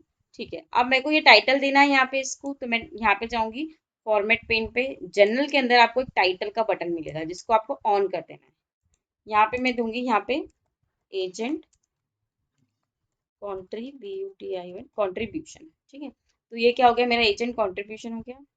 इसको थोड़ा मैं बीच में रख लेती हूँ, जहाँ पे आपको चॉइस हो आप वहां रख सकते हैं। ठीक है, उसके बाद हम करते हैं, ये देखो ये नीचे लिखा हुआ है, मुझे नहीं चाहिए क्योंकि मैं ऑलरेडी ऊपर एक बार दिखा रही हूँ, डिफाइन कर रही हूँ। तो मैं क्या करूंगी, यहाँ पे जाऊंगी, कॉल कैटेगरी लेबल, मैंने बताया था ना कि हमने भी यहाँ कैटेगरी लेबल लगाई थी, इसको बंद कर दिया मैंने कि मुझे वो नहीं दिखाना। ठीक है, इस तरह से, और मैं इसे छोटा कर देती हूँ, काफी बड़ा है ये, तो मैंने कुछ इस तरह से इसे छोटा कर दिया, नीचे से भी मैं इसे छोड़ा। तो मेरे पास ऑलरेडी 5 ही एजेंट थे, जैसे आपने ऊपर देखा, यहाँ पे मेरे पास 5 एजेंट थे, और यहाँ पे भी मैंने एजेंट कॉन्ट्रीब्यूशन में मुझे 5 दिख रहे हैं। अगर हम इन सबका टोटल करेंगे तो उसका 100% आएगा। ठीक है, तो ये था हमारा एक और मेजर, एक और हमने चार्ट मैंने यहाँ पे एक्सप्लेन कर दिया विथ एजेंट कॉन्ट्रीब्यूशन, और कुछ हमने सिंपल टैक्स भी लगा दिए। ठीक है, अब नेक्स्ट आता है कि मेरे को सबसे ज्यादा, हम नेक्स्ट जो लेंगे वो लेंगे कि मुझे सबसे ज्यादा रेवेन्यू कौन सा प्रोजेक्ट दे रहा है, क्योंकि मेरे पास तो प्रोजेक्ट काफी सारे हैं, तो मेरा कौन सा प्रोजेक्ट से मुझे सबसे ज्यादा रेवेन्यू आया, या एवरेज रेवेन्यू मुझे कहाँ से मिला है, वो हम देखेंगे। देखो, यहाँ की मैंने आपको काफी सारे चार्ट, तो जैसे कि मैंने यहाँ पे 3 चार्ट कवर किए हैं जो हमारे पास बाय डिफॉल्ट पावर बीआई के अंदर होते हैं। अब मैं आपको एक और कस्टम विजुअल के साथ भी एक चार्ट लेके दिखाती हूँ। तो आप यहाँ पे गेट मोर पे जाएंगे, आपसे ये भी इंटरव्यू क्वेश्चन में पूछ सकते हैं कि आप कस्टम विजुअल कैसे लेते हैं, कौन सा कस्टम विजुअल आपने यूज किया है, वो क्वेश्चन भी आपका इसके अंदर कवर हो जाएगा। ठीक है, तो आपको थोड़ी देर वेट करना होगा जब तक ये लोड हो जाए। प्लीज आप लोगों से रिक्वेस्ट है कि आप मेरा चैनल को सब्सक्राइब करें, बिकॉज क्योंकि काफी सारे लोग हैं जो मेरे वीडियो को देखते हैं बट वो सब्सक्राइब नहीं करते, तो प्लीज आपसे रिक्वेस्ट है कि आप मेरे चैनल को सब्सक्राइब करें और वीडियो को पूरा देखें और इसे लाइक और शेयर करें। तो मैं आ गई हूँ यहाँ पे कस्टम विजुअल जिसे हम कहते हैं, तो मैं एक चार्ट यूज कर रही हूँ जिसके अंदर हम रेवेन्यू दिखाएंगे। ठीक है, तो उस चार्ट का नाम है एस्टर। ठीक है, एस्टर प्लॉट एक चार्ट है जो कि किसकी तरह दिखता है वो मैं आपको दिखाऊंगी। पहले मैं यहाँ पे इसे क्लिक करके लोड कर लेती हूँ। अगर आपको और डिटेल में जाना हो तो यहाँ पे ऑलरेडी उसकी डिटेल्स दे रखी है कि वो क्या करता है, कि कैसा इसका फंक्शन यूज होते हैं। तो मैं इसको ऐड कर लेती हूँ पहले तो। ठीक है, तो इसमें लिखा है कि सक्सेसफुली ये ऐड हो चुका है। देखो, यहाँ पे एक पाई चार्ट होता है, एक डोनट चार्ट होता है जिसे हम यूज करते हैं। जैसे कि मैं आपको एक पाई चार्ट लेके दिखाती हूँ। जैसे कि मेरा एक ये पाई चार्ट है, ठीक है। हम बात कर रहे थे किसकी, रेवेन्यू बाय प्रोजेक्ट, ठीक है। तो मैं सबसे पहले यहाँ प्रोजेक्ट ले लेती हूँ कि मेरे पास प्रोजेक्ट है, तो मैंने प्रोजेक्ट ले लिया और यहाँ से ले लेती हूँ रेवेन्यू। जैसे कि मेरे पास 6 प्रोजेक्ट है और ये रेवेन्यू है, ठीक है। देखो इस तरह से पाई चार्ट वर्क करता है। हमें पाई चार्ट का भी क्या मतलब होता है, पाई चार्ट का मतलब होता है कि हमें जो डेटा दिखा रहे हैं, हम कैटेगरिकल डेटा दिखा रहे हैं, बट लेस कैटेगरिकल डेटा दिखा, मतलब ज्यादा कैटेगरी का डेटा अगर हम इसके अंदर लेंगे तो ये प्रॉपर नहीं दिखेगा, क्योंकि सारा मैश हो जाएगा। तो जब लेस कैटेगरिकल डेटा होता है तो हम इसे यूज करते हैं। सपोज मैं आपको एक एग्जांपल देती हूँ कि अगर मैं इसके अंदर कुछ और ले लेती हूँ, जैसे कि कुछ सिटी का नाम है, ठीक हो, ये बहुत सारी कैटेगरीज हैं, तो क्या मैं इसे इसके अंदर ले सकती हूँ? क्या आप पढ़ पा रहे हैं इसे? नहीं, ना ही समझ पा रहे हैं। तो जो पाई चार्ट होता है, डोनट चार्ट होता है, ये क्या होता है, लेस कैटेगरिकल डेटा को यूज करता है, ठीक है। तो ये हमारा जो है अभी, ये है हमारा लेस कैटेगरिकल डेटा है, ठीक है। तो ये मैंने ले लिया, तो इसमें हम देख सकते हैं, या मैं पाई चार्ट में रख सकती हूँ। इसी तरह से एक एस्टर प्लॉट होता है जिसको मैं यूज कर सकती हूँ, जो कुछ इस तरह से दिखाई देगा, ठीक है। तो मैं इसे भी इस तरह से यूज कर सकती हूँ, ठीक है। तो हम एस्टर चार्ट ले रहे हैं, यहाँ पे मैं इसकी सेल को एवरेज कर रही हूँ, ठीक है। तो ये हो गया। तो अब मैं इसका नाम दे देती हूँ, तो मैं जाती हूँ फॉर्मेट पे, मैं थोड़ा सा फॉर्मेटिंग कर देती हूँ। इसमें टाइटल में नाम दे देती हूँ average revenue, project wise revenue लिख देती हूँ, average revenue, average revenue by project, ठीक है। नेम हटा देते थे बिकॉज ये अंडरस्टैंडिंग है कि ऑब्वियसली प्रोजेक्ट का नाम ही है, ठीक है। ये हो गया। नेक्स्ट मैं वापस से विजुअल पे आती हूँ, यहाँ पे मैं जो लीजेंट है वो ऑन कर देती हूँ बिकॉज कि मुझे प्रोजेक्ट का नेम याद आ जाए। अब देखो ये क्या कर रहा है, 6 प्रोजेक्ट है जो कि आधा आधा नाम दे। तो मैंने जैसे आपको बताया था कि हमें इसकी पोजीशन कहीं भी सेट कर सकते हैं, तो मैं बॉटम सेंटर, ठीक है, या फिर मैं रख सकती हूँ टॉप लेफ्ट, मैं लेफ्ट हैंड साइड में, सॉरी मैं चाहती हूँ कि राइट हैंड साइड पे सेंटर में आ जाए, ठीक है। यहाँ क्या, अब ये इसका टाइटल मुझे नहीं चाहिए, ठीक है। तो ये मेरे प्रोजेक्ट आ गए। सबसे ज्यादा जो प्रोजेक्ट की में सेल हुई है वो प्रोजेक्ट 6 है, ठीक है। अब अगर मैं चाहती हूँ कि इसके जो वैल्यूज है वो भी मुझे दिखे कि क्या उसका उसका डेटा लेवल क्या है, तो मैंने इसका डेटा लेवल भी ऑन कर देती हूँ। अब ये मुझे दिखा रहा है कि इस तरह से 30K 5K में, ठीक। यहाँ से आप इसका यूनिट भी सेट कर सकते हैं, टेक्स्ट कलर भी दे सकते हैं, यहाँ से आप दिखा सकते हैं किसी भी तरह से, ठीक है। तो उसने मुझे दिखा दिया है कि एवरेज रेवेन्यू बाय प्रोजेक्ट इतना एवरेज रेवेन्यू आया है, ठीक है। तो ये था मेरा एस्टर प्लॉट, जो कि मैंने किसे हम कस्टम विजुअल भी कहते हैं, ठीक है। तो कहते नहीं, कस्टम विजुअल है ये ऑलरेडी, सॉरी, कस्टम विजुअल है जिसको मैंने यूज किया अपने प्रोजेक्ट में। तो कभी आपसे कोई पूछे कि कस्टम विजुअल क्या होता है, तो आप ये वाला एग्जांपल दे सकते हैं, ठीक है, इंटरव्यू, ठीक है। अब हम इस पेज के लिए जो लास्ट चार्ट बना रहे हैं वो है, एक मेन केपीआई होती है कि एक्चुअल और टारगेट सेल्स क्या होती है, मतलब एक्चुअल और टारगेट क्या होता है। क्या होता है ना, हमें किसी चीज का टारगेट दे दिया जाता है कि हाँ आपका इतना टारगेट है, आपको इतना अचीव करना है, ठीक है। तो मोस्ट प्रोबेबली होता है कि हाँ आपका टारगेट अचीव हो जाए, या फिर वो नहीं होता है। तो जहां तक उसकी वैल्यू जाती है उसे कहते हैं एक्चुअल, एक्चुअल, ठीक है। कि सपोज मुझे 10 का टारगेट मिला है, मगर मैंने 8 ही करा है, तो क्या हुआ, वो एक्चुअल वैल्यू क्या आई है, मेरी 8 आई है, ठीक है। तो हम अब दिखाएंगे मंथ वाइज की एक्चुअल और टारगेट वैल्यू क्या है मंथ वाइज, ठीक है, सेल्स की, ठीक है, बिकॉज हम अभी बात कर रहे हैं सेल्स की। तो मैं इसके अंदर से अब मेरे को दो चीज चाहिए, ठीक है। इसके अंदर मेरे को दो कैटेगरी डिफाइन करनी है, एक तो एक्चुअल की, एक टारगेट की, दोनों की क्या क्या अलग अलग है। तो मैं यहाँ पे एक प्लॉट ले लेती हूँ, line and stack column chart ले लेती हूँ, ठीक है, जिसमें मैं दो दिखा सकती हूँ कि कॉलम दिखा सकती हूँ, उसके ऊपर ही मैं डिफाइन कर सकती हूँ टारगेट भी, ठीक है। तो मैंने ये चार्ट ले लिया। अब मुझे इसे दिखाना है मंथ वाइज, तो मैं यहाँ पे ले लेती हूँ मंथ नेम, उसके बाद मैं ले लेती हूँ यहाँ पे सेल्स, ठीक है। तो ये हो गया मेरी मंथ वाइज कितनी सेल्स आई है, ठीक है, मंथ वाइज कितनी सेल्स आई है। अब हम देखेंगे इसके बाद कि इसके अंदर हम कि हमारा टारगेट क्या क्या था। तो हमारे पास एक टारगेट क्या भी कॉलम है, ठीक है। तो मैं चाहती हूँ कि जो वाई एक्सिस है, जो लाइन है, वो मुझे टारगेट डिफाइन करे, ठीक है। तो अगर मैं यहाँ पे ओवर करती हूँ, चेक करती हूँ, तो देखो मेरा टारगेट इतना था, मेरा अचीव इतना हुआ, ठीक है। इसका हम डेटा टेबल चेंज कर देंगे। अब ये थोड़ा एक्स एक्सिस में हम जाके फॉर्मेटिंग सही कर लेते हैं।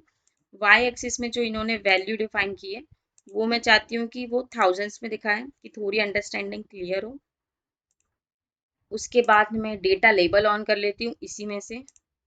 ठीक है, अब डेटा लेबल पे कुछ इस तरह से आ रहा है कि वो, तो हमें इसकी थोड़ी फॉर्मेटिंग करनी पड़ेगी। तो मैंने बैकग्राउंड ऑफ कर दिया। ठीक है, तो यहाँ से मैंने बैकग्राउंड ऑफ कर दिया है।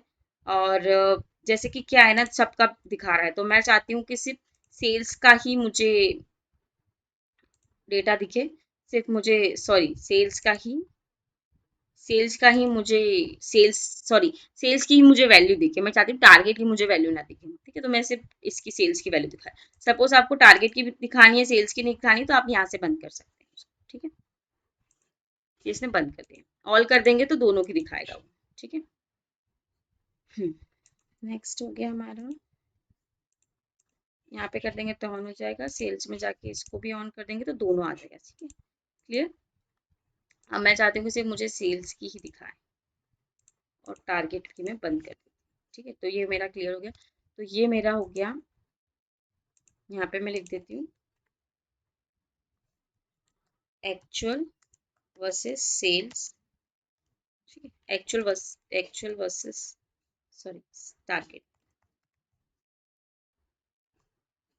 ठीक है, तो कुछ इस तरह से हमारा ये बन के तैयार हो गया फर्स्ट पेज। तो हम इस फर्स्ट पेज की थोड़ी फॉर्मेटिंग कर लेते हैं। ठीक है, तो फॉर्मेटिंग हम स्टार्ट करते हैं यहाँ से। ठीक है, यहाँ पे प्रॉपर है, बट मैंने बताया था कि प्रॉपर्टीज की डिटेल्स है, तो मैं यहाँ पे जो टेक्स्ट बॉक्स है यहाँ पे लिख देती हूँ प्रॉपर्टीज। ठीक है, तो मैं यहाँ लिख देती हूँ प्रॉपर्टीज। इसे सेंटर कर देती हूँ। इसका थोड़ा सा साइज भी बढ़ा देती हूँ कि थोड़ा ज़्यादा बड़ा नहीं कर सकते, बिकॉज क्योंकि वो हमारा नीचे कंटेंट छुप जाएगा। मैं इसको 9 कर देती हूँ, देखते हैं कैसा दिख रहा है ये भी। आउटसाइड क्लिक करती हूँ। ठीक है, यहाँ पे प्रॉपर नहीं दिख रहा है, तो मैं इसे थोड़ा सा छोटा कर देती हूँ। ठीक है, यहाँ से।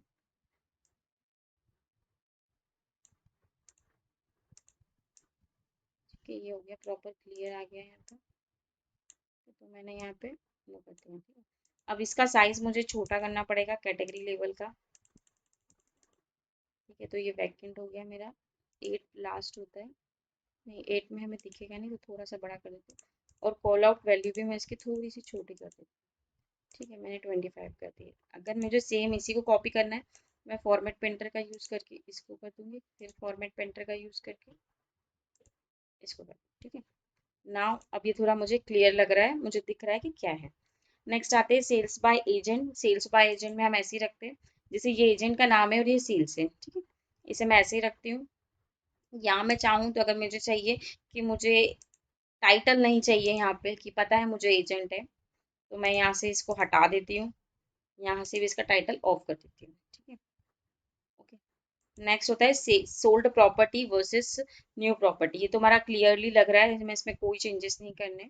नेक्स्ट है हमारा एजेंट कंट्रीब्यूशन। ठीक है, जैसे यहाँ पर एक लाइन दे रखी है। ठीक है, तो मैं चाहती हूँ कि इसकी जो ये है, थोड़ी कार्ड की वो स्टाइल, ऐसे एस एन बार जो है उसका थोड़ा कलर चेंज हो जाए। तो मैं कुछ इस तरह से रेड कलर दे देती हूँ, उसकी विड्थ थोड़ी सी बढ़ा देती हूँ कि वो थोड़ी सही लगे। ठीक है, नाउ लुक गुड। ठीक है, अब मैं सबका जितना भी है, जैसे मैंने टाइटल दिया है, तो मैं जाती हूँ फॉर्मेट में, जनरल में, टाइटल मेरा साइज है 14, तो मैं सबको 14 दे देती हूँ। यहाँ पे भी मैं 14 कर देती हूँ। ठीक है, तो मेरा जो पूरा पेज है एक प्रॉपरली सेट होना चाहिए, कि सबकी एक जैसी होनी चाहिए, अलग अलग नहीं होनी चाहिए। ठीक है, सबकी 14 है। ठीक है, तो ये हो गया। ठीक है, तो ये वाला चार्ट भी हमारा एकदम क्लियर है, परफेक्ट है। मैं चाहूँ तो इसकी ग्रिड लाइन बंद कर देती हूँ, जैसे दिख रही है आपको लाइनिंग, तो ये भी हम बंद कर सकते हैं। यहाँ से जाके इसे ऑफ कर देंगे। ठीक है, तो ये भी प्रॉपर हो गई है। यहाँ पे इनकी स्पेसिंग इसकी तो उठाइए, है, इसकी स्पेसिंग, इसको थोड़ा हम छोटा कर देते हैं, प्रॉपरली आ जाएगा यहाँ पे कवर। या मैं इसको इससे मैच कर देती हूँ, सेम इसको भी मैं इस लाइन से मैच, और मैं अब थोड़ा सा बढ़ा देती हूँ यहाँ पे, पेज की विड्थ बढ़ा देती हूँ कैनवा सेटिंग में जाके। जैसे कि मेरी इधर इधर भी गैपिंग है थोड़ी, तो मुझे प्रॉपर गैपिंग देनी है left and right hand side. ठीक है, तो ये मेरी कुछ गैपिंग मैच हो गई है। ठीक है, इसे मैं यहाँ पे भी थोड़ा सा बढ़ा देती हूँ, बिकॉज ये पेज कवर कर रहा है हमारा लेफ्ट एंड राइट साइड से। ठीक है, तो ये मेरा पेज पूरा रेडी हो गया है। इन लोगों की किस में स्पेस भी सही दिख रही है। बस यहाँ से मैं तीनों चार्ट को सिलेक्ट करके थोड़ा सा नीचे शिफ्ट करूंगी, प्रॉपर स्पेसिंग के साथ। ठीक है, नाउ ये भी मेरा क्लियर है। तो मेरा जो फर्स्ट पेज है वो रेडी हो गया है। तो मैं इसमें आपको एक फिल्टर और ऐड कर सकते हैं। यहाँ पे सपोज मुझे ईयर का फिल्टर, तो मैं यहाँ से ले लेती हूँ एक स्लाइसर। ठीक है, स्लाइसर में मैं ऐड कर लेती हूँ ईयर। ईयर ऐड करने के बाद मैं इसे यहाँ रख लेती हूँ। और मुझे इसे एक ड्रॉप डाउन में दिखाना है कि मेरे को लिस्ट, जैसे लिस्ट कुछ इस तरह से आती है, सारे आपको दिखाएगा। एक होती है ड्रॉप डाउन, ठीक है, कि अगर मैं यहाँ पे एरो पे क्लिक करूंगी तो वो मुझे सारे दिखा 20, 21, 22। ठीक है, तो मैं ड्रॉप डाउन ले रही हूँ। मैं यहाँ पे इसे थोड़ा छोटा कर लेती हूँ, थोड़ा सा शिफ्ट कर देती हूँ इसको ऊपर की तरफ। ठीक है, थोड़ा इधर मूव कर लेती हूँ। इससे भी अगर आप चाहो तो थोड़ा और छोटा कर सकते हो, आपको सिर्फ ईयर ही दिखाना है। ठीक है, तो ये कुछ इस तरह से हो गया है। ठीक है, अब इसकी थोड़ी सेटिंग कर लेते हैं। हम यहाँ पे जाते हैं, स्लाइसर हेडर ईयर दे रखा है हमने। ठीक है, जो टाइटल है उसका। ठीक है, अब मैं इसका बैकग्राउंड जो है वो मुझे चेंज करना है, तो मैं यहाँ पे कर देती हूँ कुछ बैकग्राउंड, सॉरी फंक्शन नहीं, बैकग्राउंड में मुझे कलर चाहिए। सॉरी, ये तो ईयर का हो गया। एक सेकेंड, इसको वाइट ही कर देते हैं वापस से। ये तो मेरा हेडर का हो गया। स्लाइसर सेटिंग वैल्यू, ये बैकग्राउंड को अगर मैं, सेकेंड लेट मी चेक, इसका बैकग्राउंड मुझे यहाँ मिलेगा, मैं यहाँ से, ओके। तो ये मिलेगा बैकग्राउंड आपको जनरल में इफेक्ट के अंदर। ठीक है, यहाँ से मैंने बैकग्राउंड इसका बंद कर दिया है। तो जो मेरी स्लाइसर है उसका बैकग्राउंड, जो मेरा ईयर लिखा है, हेडर लिखा है, उसे मुझे चेंज करना है। तो मैं बैकग्राउंड पर जाके रीसेट डिफॉल्ट कर देती हूँ ताकि वो चेंज हो जाए। ठीक है, उसकी मुझे बैकग्राउंड नहीं चाहिए। टाइटल का कलर मुझे वाइट चाहिए, तो मैंने वाइट लिख दिया है। इसे थोड़ा सा ज़्यादा नहीं, कुछ ईयर प्रॉपरली दिख जाए मुझे। ठीक है, तो यहाँ पे मुझे ईयर दिख रहा है, यहाँ पे बॉर्डर हो गई मेरी। ठीक है, बॉर्डर मुझे नहीं चाहिए और इसके अंदर वैल्यू चाहिए। ठीक है, अब नेक्स्ट जो मेरा अंदर लिखा है वैल्यू, वैल्यू को भी मैं वाइट कर देती हूँ बिकॉज वो भी मुझे क्लियर दिखना चाहिए। तो ये इस तरह से दिख रहा है। और सॉरी, इसमें हम वाइट नहीं कर सकते बिकॉज क्योंकि हमारे पास कंटेंट नहीं है, हमें ब्लैक रखना पड़ेगा। ठीक है, तो ये प्रॉपरली मुझे दिख रहा है अब। ठीक है, या फिर मैं ऐसे कर देती हूँ, इससे मैं वाइट कर देती हूँ, बट जो ये वाली बैकग्राउंड है इसे मैं चेंज कर देती हूँ विथ अनदर कलर। लाइक मैंने ऐसा कुछ कलर सिलेक्ट कर लिया, तो हम ये वाला कलर लेते हैं। ठीक है, तो मुझे ये कलर चाहिए, तो इस कलर पे मैं क्लिक करती हूँ, स्टाइल में जाती हूँ। यहाँ पे आप मोर क्लिक करोगे तो आपको कलर की कोडिंग मिल जाएगी, तो आप इसे कॉपी कर लो और वो कलर कोडिंग आप इसके अंदर भी यूज कर सकते हैं। ठीक है, तो मैं जाती हूँ वापस से स्लाइसर हेडर वैल्यू पे, सॉरी यहाँ पे बैकग्राउंड पे, मोर कलर पे मैं इसको पीस कर दूँ। तो जो मेरी हेडिंग कलर हो गया उस कुछ इस तरह से। ठीक है, तो ये हमने एक ईयर का फिल्टर भी दे दिया है यहाँ पे। चाहो तो आप इस फिल्टर को यहाँ पे मिडिल में भी रख सकते हो, एज यू विश, जहाँ पे आपको रखना है। ठीक है, तभी मेरे को कॉर्नर पे अच्छा लग रहा है, आई पुट, मैं उसको कॉर्नर पे रखी हूँ। ठीक है, ठीक है, तो ये कुछ इस तरह से। अगर आपको और भी स्लाइसर ऐड करने हो तो आप ऐड कर सकते हो, मंथ कर सकते हो, ईयर तो हमने कर दिया, एजेंट कर सकते हो। तो हम जो भी हमें फिल्टर देना हो हम यहाँ ऐड कर सकते हैं। ठीक है, ये हो गया। इसके बाद अब हम देखते हैं कि हमारा पेज तो नेक्स्ट हम देखते हैं कि एक बात करते हैं हम सेल्स की। देखो, मुझे एक एरो बटन चाहिए, मतलब मुझे एक डायरेक्शन पता होनी चाहिए, या मुझे एक पता होना चाहिए कि मेरी लास्ट ईयर की सेल्स अप गई थी या डाउन गई थी।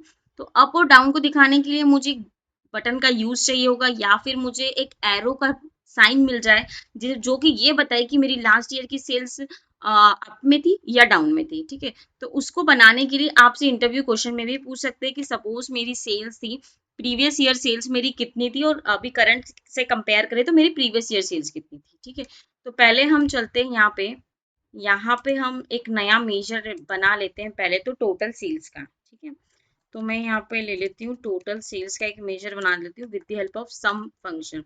तो मैं यहाँ ले लेती हूँ सेल्स। ठीक है, तो मैंने एक मेजर बना लिया टोटल सेल्स का। अब मुझे चाहिए प्रीवियस ईयर सेल। ठीक है, क्योंकि टोटल सेल्स तो मैंने दिखा दी है, अब क्या दिखानी है मुझे, प्रीवियस ईयर की सेल। तो प्रीवियस ईयर की सेल दिखाने के लिए मुझे एक नया मेजर और क्रिएट करना होगा। तो मैं इसे नया मेजर ले लेती हूँ जिसमें लिखती हूँ ओ यूएस प्रीवियस ईयर सेल। तो ये सबसे पहले मुझे कैलकुलेट फंक्शन चाहिए होगा, जिसके अंदर मैं टोटल सेल्स ले लूंगी जो मैंने अभी जस्ट बनाया है, कॉमा, ये मेरे एग्रीगेट हो गया। ठीक है, उसके बाद मुझे क्या चाहिए कि प्रीवियस ईयर की सेल चाहिए। तो प्रीवियस ईयर की सेल्स के लिए मेरे पास एक टाइम इंटेलिजेंस फंक्शन होता है, सेम पीरियड लास्ट ईयर, जो करंट ईयर से दूसरे ईयर को कंपेयर करे। सेम पीरियड लास्ट ईयर में देखो, return a set of dates in a current selection from the previous year. तो मैं यहाँ से डिम डेट से डेट सिलेक्ट कर लेती हूँ।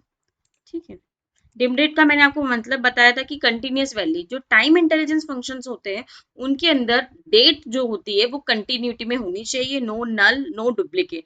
अदरवाइज ऐसा नहीं होगा तो वो ये जो टैक्स है सेम पीरियड लास्ट ईयर वो एग्जीक्यूट नहीं करेगा, क्योंकि टाइम इंटेलिजेंस फंक्शन क्या होता है, जो कि काम करता है कि डिम डेट टेबल पे उसको कंटिन्यू डेट चाहिए होती है, कोई नल नहीं चाहिए होता है, कोई डुप्लीकेट्स नहीं चाहिए होता है, और कोई ब्रेक नहीं होना चाहिए उसमें। ठीक है, तभी वो टाइम इंटेलिजेंस फंक्शन काम करेगा, और मैं आपको पूरा टाइम इंटेलिजेंस फंक्शन अच्छे से समझाऊंगी मैंने आने वाली प्लेलिस्ट में। ठीक है, और आप लोगों से प्लीज रिक्वेस्ट है कि आप मेरे चैनल को प्लीज सब्सक्राइब करें और ज्यादा से ज्यादा शेयर करें, और वीडियो को पूरा देख के लाइक जरूर करें। तो हम बात कर रहे थे प्रीवियस ईयर सेल, हमने करंट सेल्स और प्रीवियस ईयर सेल दोनों मुझे पता चल गई है। अब की बात कर रहे थे कि हमें एक आइकन बनाना पड़ेगा। देखो, कोई भी आइकन अगर आप बना रहे हो सपोज, तो क्या होता है कि उसमें एक पॉजिटिव वैल्यू होती है और एक नेगेटिव होती है। ठीक है, तो पॉजिटिव साइन भी होगा और एक नेगेटिव साइन होगा। तो क्या होता है ना, हमारे पास एक यूनिक ईयर, मतलब मेरे पास यूनिक कोड होते हैं जिसकी हेल्प से मैं बटन ले सकती हूँ। ठीक है, अगर आप इंटरनेट पे थोड़ा सर्च करेंगे कि हमें बटन की कोड चाहिए पावर बीआई में यूज करना है, तो आपको डायरेक्टली मिल जाएंगे।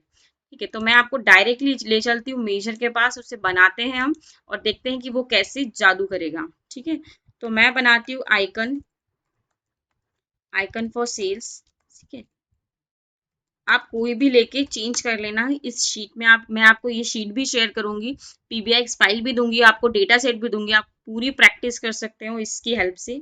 ठीक है, तो मैं सबसे पहले एक वेरिएबल के अंदर इसे स्टोर कर लेती हूँ, बिकॉज क्या होता है ना कि हमें पॉजिटिव और नेगेटिव आइकन चाहिए। ठीक है, तो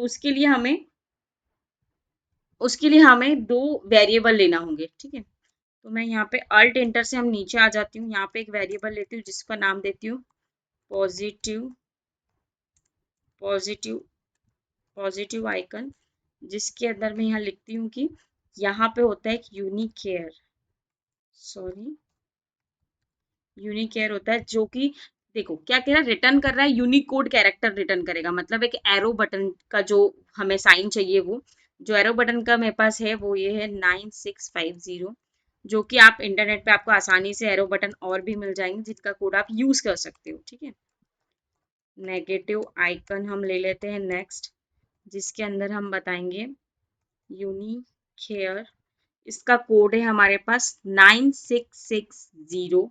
ठीक है, इसको मैं यहाँ बंद कर लेती हूँ। अल्ट इंटर फिर से मैं नीचे आ जाती हूँ, सॉरी, अल्ट इंटर प्रेस करना था हमें। अल्ट इंटर प्रेस करके मैं यहाँ पे वेरिएबल को रिजल्ट स्टोर कर लेती हूँ, इसमें रिजल्ट हो जाएगा मेरा, सॉरी वेरिएबल के नहीं, मुझे रिजल्ट देना है। ठीक है, तो मैं रिजल्ट यहाँ पे एक वेरिएबल के अंदर इसे भी स्टोर कर लेती हूँ। मैंने 3 वेरिएबल बनाए हैं इसके अंदर, इसमें मैं कंडीशन दे रही हूँ इफ क्या होता है, इसमें 3 होते हैं स्टेटमेंट, एक तो लॉजिकल कंडीशन होती है, एक रिजल्ट होता है। ठीक है, सपोज मैं कोई सी कंडीशन दे रही हूँ कि मेरा जो भी प्रोडक्ट है वो अगर 10 है तो यस दे दे, अदरवाइज नो दे दे, इस तरह से मुझे कंडीशन लगानी होती है। ठीक है, सिंपल सा मैं आपको भाषा में बता रही हूँ।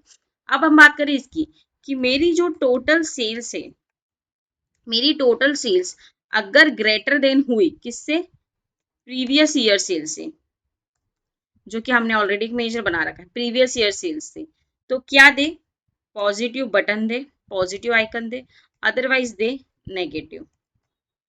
ठीक है, बस मुझे इतना सा लगाना है इसमें और कुछ नहीं, और मैंने अल्ट इंटर करके रिटर्न करवा दिया है क्या, मेरा रिजल्ट। ठीक है, क्या दिया है मैंने इसके अंदर, इसमें दिया है कि इफ मेरी जो टोटल सेल्स है वो ग्रेटर देन हो प्रीवियस ईयर सेल्स है तो पॉजिटिव दे बटन दिखाए, अदरवाइज नेगेटिव। ठीक है, तो मैं इसे कर देती हूँ यहाँ पे ओके। ठीक है, तो ये मेरा मेजर बन चुका है। अब हम डायरेक्ट यहाँ पे कार्ड लेते हैं, कार्ड के अंदर मैं मेरा आइकन डाल देती हूँ यहाँ पे। ठीक है, तो ये आ गया है ना मेरा बटन, देखो जैसे ये एरो डाउन बटन आ गया है। ठीक है, तो यहाँ पर उसने मुझे button sorry arrow button sign दिखा दिया है। अब जैसे कि मुझे इसे थोड़ी फॉर्मेटिंग करनी पड़ेगी, मुझे इसका कैटेगरी लेबल बंद करना पड़ेगा, ठीक है।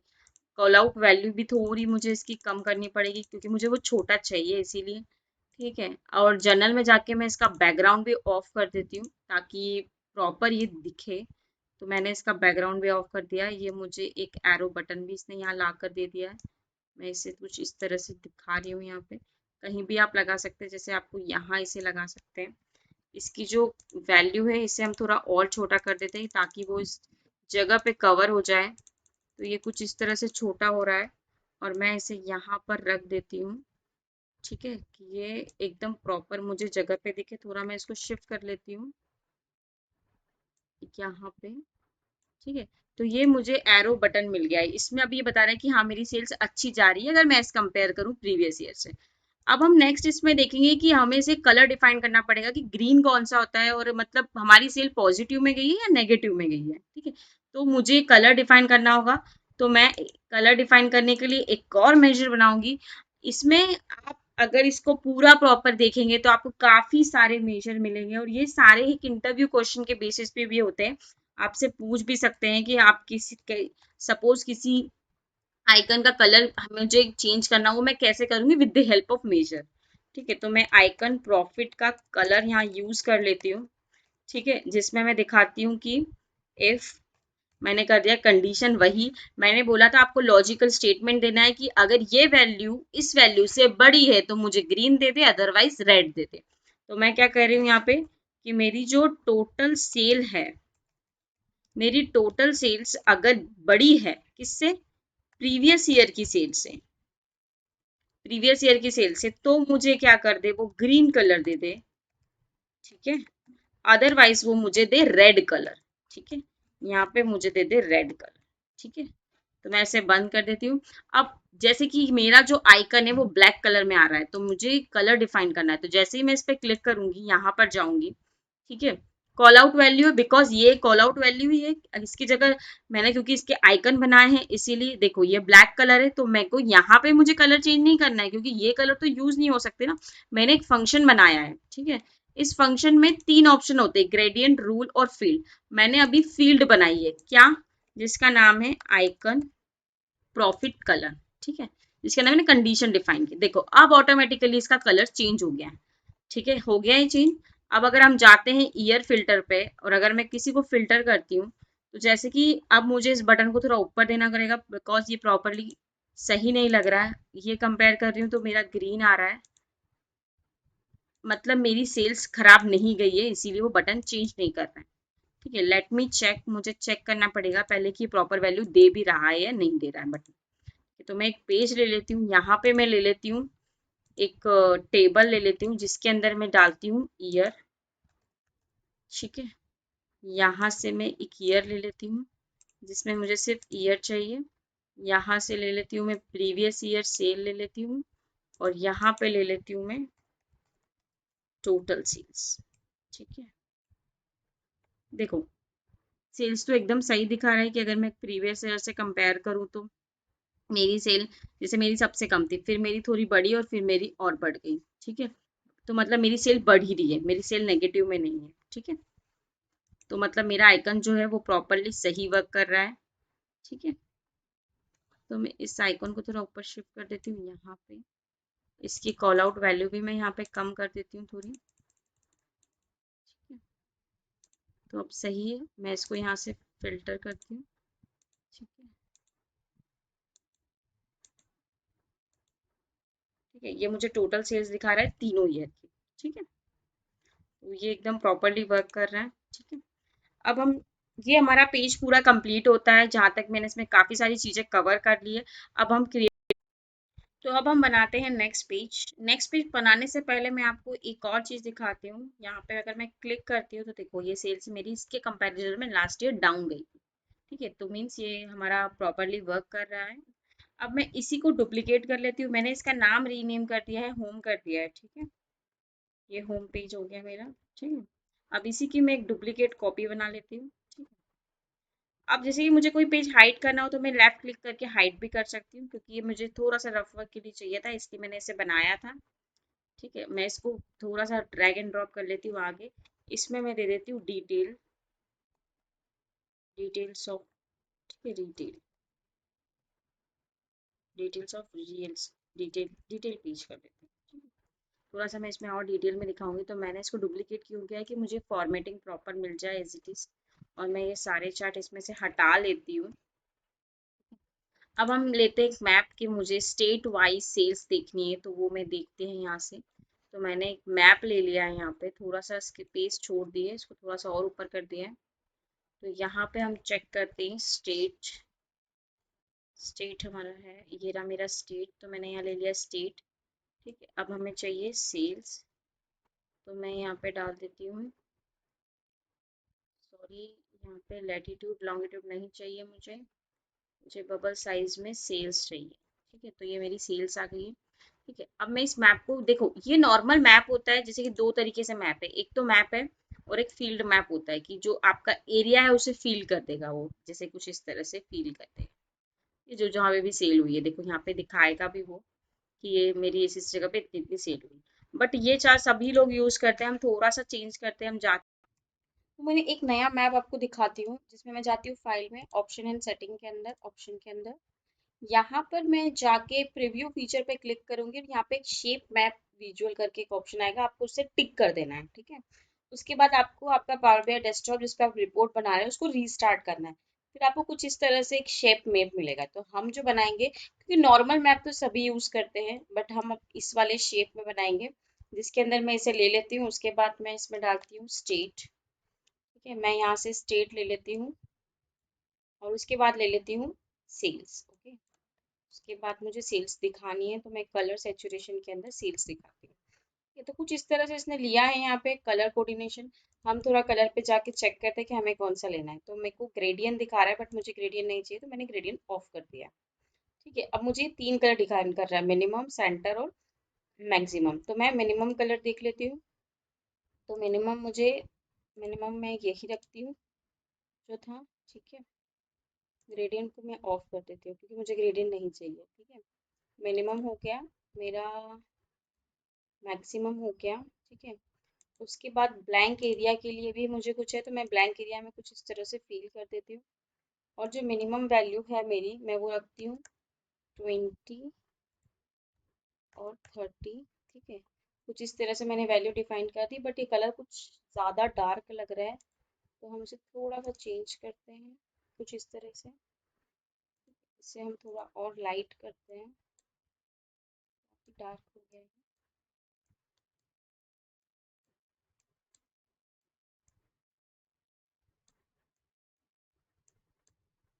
ठीक है, तो मैंने कुछ इस तरह से एकदम थोड़ा लाइट सा रखा है, ये रखा है। और जहाँ पे मेरी सेल्स नहीं हुई है, मैंने उसे इस तरह से कलर डिफाइन किया। आप इस तरह से दिखाएंगे तो आपको और भी पिक्चर क्लियर हो सकती है। तो मैंने जो अभी दिखाया था, कुछ इस तरह से कलर दिखाया था, तो हमने इसको ये डिफाइन कर दिया है। ठीक है, मिनिमम के लिए और ये 30 के लिए मैंने ये रखा। अब यहाँ पे जैसे ही आप होवर करेंगे तो आपको दिखाएगा कि हाँ, कैलिफोर्निया में इतनी टोटल सेल हुई थी, मोर्टाना में इतनी हुई थी, नॉर्थ डाकोटा में इतनी हुई थी। तो इस तरह से वो सेल्स दिखा रहा है। तो हमें ये हमारा चार्ट क्या है, क्या नाम हो गया, हम इसे थोड़ा टाइटल भी दे देते हैं, जिसमें रखते हैं स्टेट वाइज सेल्स। ठीक है, तो कुछ इस तरह से मैंने बनाया है इसे, स्टेट वाइज सेल्स। ठीक है, आप उसकी और कलर फॉर्मेटिंग अच्छी कर सकते हैं, इट्स डिपेंड ऑन यू कि आपको कौन सा अच्छा लग रहा है ज़्यादा, तो इस तरह से आप उसको डिफाइन करते हैं। या मिनिमम और मैक्सिमम रेंज दे सकते हैं यहाँ पे आप, कि मिनिमम के लिए मैंने ये कलर यूज़ किया और मैक्सिमम के लिए यूज़ किया। ठीक है, ओके, तो ये हमारा हो गई स्टेट वाइज सेल्स हो गई। अब हम नेक्स्ट चार्ट लेते हैं, हम नेक्स्ट पाई चार्ट लेते हैं, उस पर काम करते हैं कि हमें नेक्स्ट नेक्स्ट क्या केपीआई हमें इसे ना दिखानी है। तो मैंने एक ले लिया है पाई चार्ट। प्लीज़ आप लोगों से रिक्वेस्ट है कि प्लीज़ मेरे चैनल को सब्सक्राइब करें और लाइक ज़रूर करें पूरा वीडियो देखने पर। Thank you. ठीक है, तो हम स्टार्ट करते हैं। नेक्स्ट हम बनाते हैं इसके अंदर कि हम दिखाएंगे कि स्टेज, जैसे मेरे पास कितनी स्टेज है। ठीक है, तो उसका हम काउंट देखते हैं। तो हम जाते हैं, सबसे पहले मैंने एक पाई चार्ट लिया है, जिसके अंदर मैं लेती हूँ सबसे पहले स्टेज। ये जो पाई चार्ट होता है वो क्या होता है कि लिस्ट कैटेगरिकल डेटा को दिखाने के लिए होता है। ठीक है, तो मैंने क्या दिखा दी, मेरे पास स्टेज है, कौन कौन सी स्टेज है मेरे पास, एक तो कंप्लीटेड है, इन प्रोसेस है और ओपन है। ठीक है, मेरे पास 3 स्टेज है। ठीक है, तो मेरा स्टेज वाइज कितना काउंट हुआ है वो मुझे देखना है। तो मैं स्टेज नेम को लूंगी, यहाँ इसकी वैल्यू ड्रैग करूंगी और यहाँ पे काउंट देखूंगी। ठीक है, तो मेरे नंबर ऑफ कितने, तो मेरे ओपन स्टेज कितने 54 है। ठीक है, कंप्लीटेड कितने 48 है, और इन प्रोसेस कितने मेरे अभी 30 है। तो ये क्या उसने बताया, स्टेज वाइज काउंट बता दिया कि अभी मेरे पास कितने ओपन और कितने इन प्रोसेस और कितने मेरे कंप्लीटेड है। तो मेरे पास ये हो गया काउंट ऑफ। मैं इसका रीनेम दे देती हूँ, यहाँ पे इसको यहाँ पे दिखाती हूँ मैं, स्टेज वाइज काउंट। ठीक है, तो ये मेरा हो गया स्टेज वाइज काउंट हो गया। इसको मैं यहाँ सेंटर में रख देती हूँ, स्टेज वाइज काउंट। ठीक है, हम इसकी और फॉर्मेटिंग देखेंगे, एटलीस्ट पहले हम ये बना ले कि हमें कौन कौन सी केपीआई लेनी है। ठीक है, तो मैंने यहाँ पे कर दिया स्टेज वाइज काउंट हो गया है मेरा। ठीक है, ओके, तो यहाँ पे मैं दिखा दिया, हम इसकी फॉर्मेटिंग करेंगे। अब नेक्स्ट हम एक और हम पाई चार्ट लेते हैं जिसके अंदर हम दिखाते हैं कि हमारे पास जो अकाउंट है उनका कलेक्शन किस किस किस किस टाइप से आया है। मतलब सपोज कि मैं आपको दिखाती हूँ इसके अंदर कि मेरा जो कलेक्शन है वो किस तरह से आया। तो मैं एक कलेक्शन बकेट ले लेती हूँ। ठीक है, सॉरी।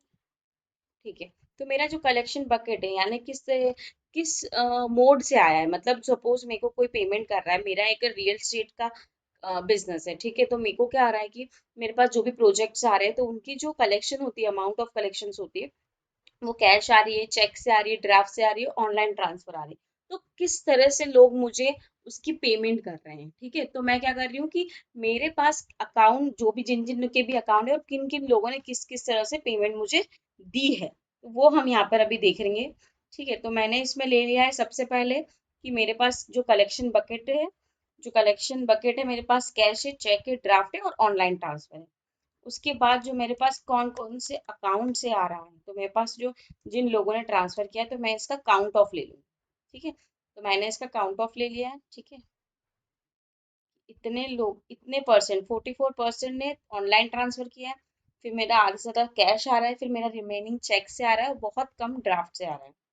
ठीक है, तो ये मेरे तीनों पाई चार्ट हो गए। ठीक है, अब इसमें हमने सब ऑलमोस्ट चार्ट ग्राफ कवर कर लिए। अब मैं लेती हूँ टेबल। टेबल क्यों हम यूज करते हैं, टेबल हम इसलिए यूज करते हैं, और टेबल में हम जब जब भी हमें किसी को डेटा डिटेल में दिखाना होता है, मतलब डिटेल डिस्क्रिप्शन देना होता है, तब हम टेबल लेते हैं कि मुझे सारी फील्ड चाहिए। तो जैसे कि हम रियल एस्टेट की बात कर रहे हैं, तो हमारे पास क्या है, प्रॉपर्टीज है। तो मेरे को पहले उन्हें बतानी पड़ेगी कि हाँ मेरे पास प्रॉपर्टी है। तो मैं क्या करती हूँ, पहले यहाँ पे प्रॉपर्टी आईडी होगी मेरे पास, मैं उसे दिखाती हूँ कि मेरे पास इतने नंबर ऑफ प्रॉपर्टीज आईडी है।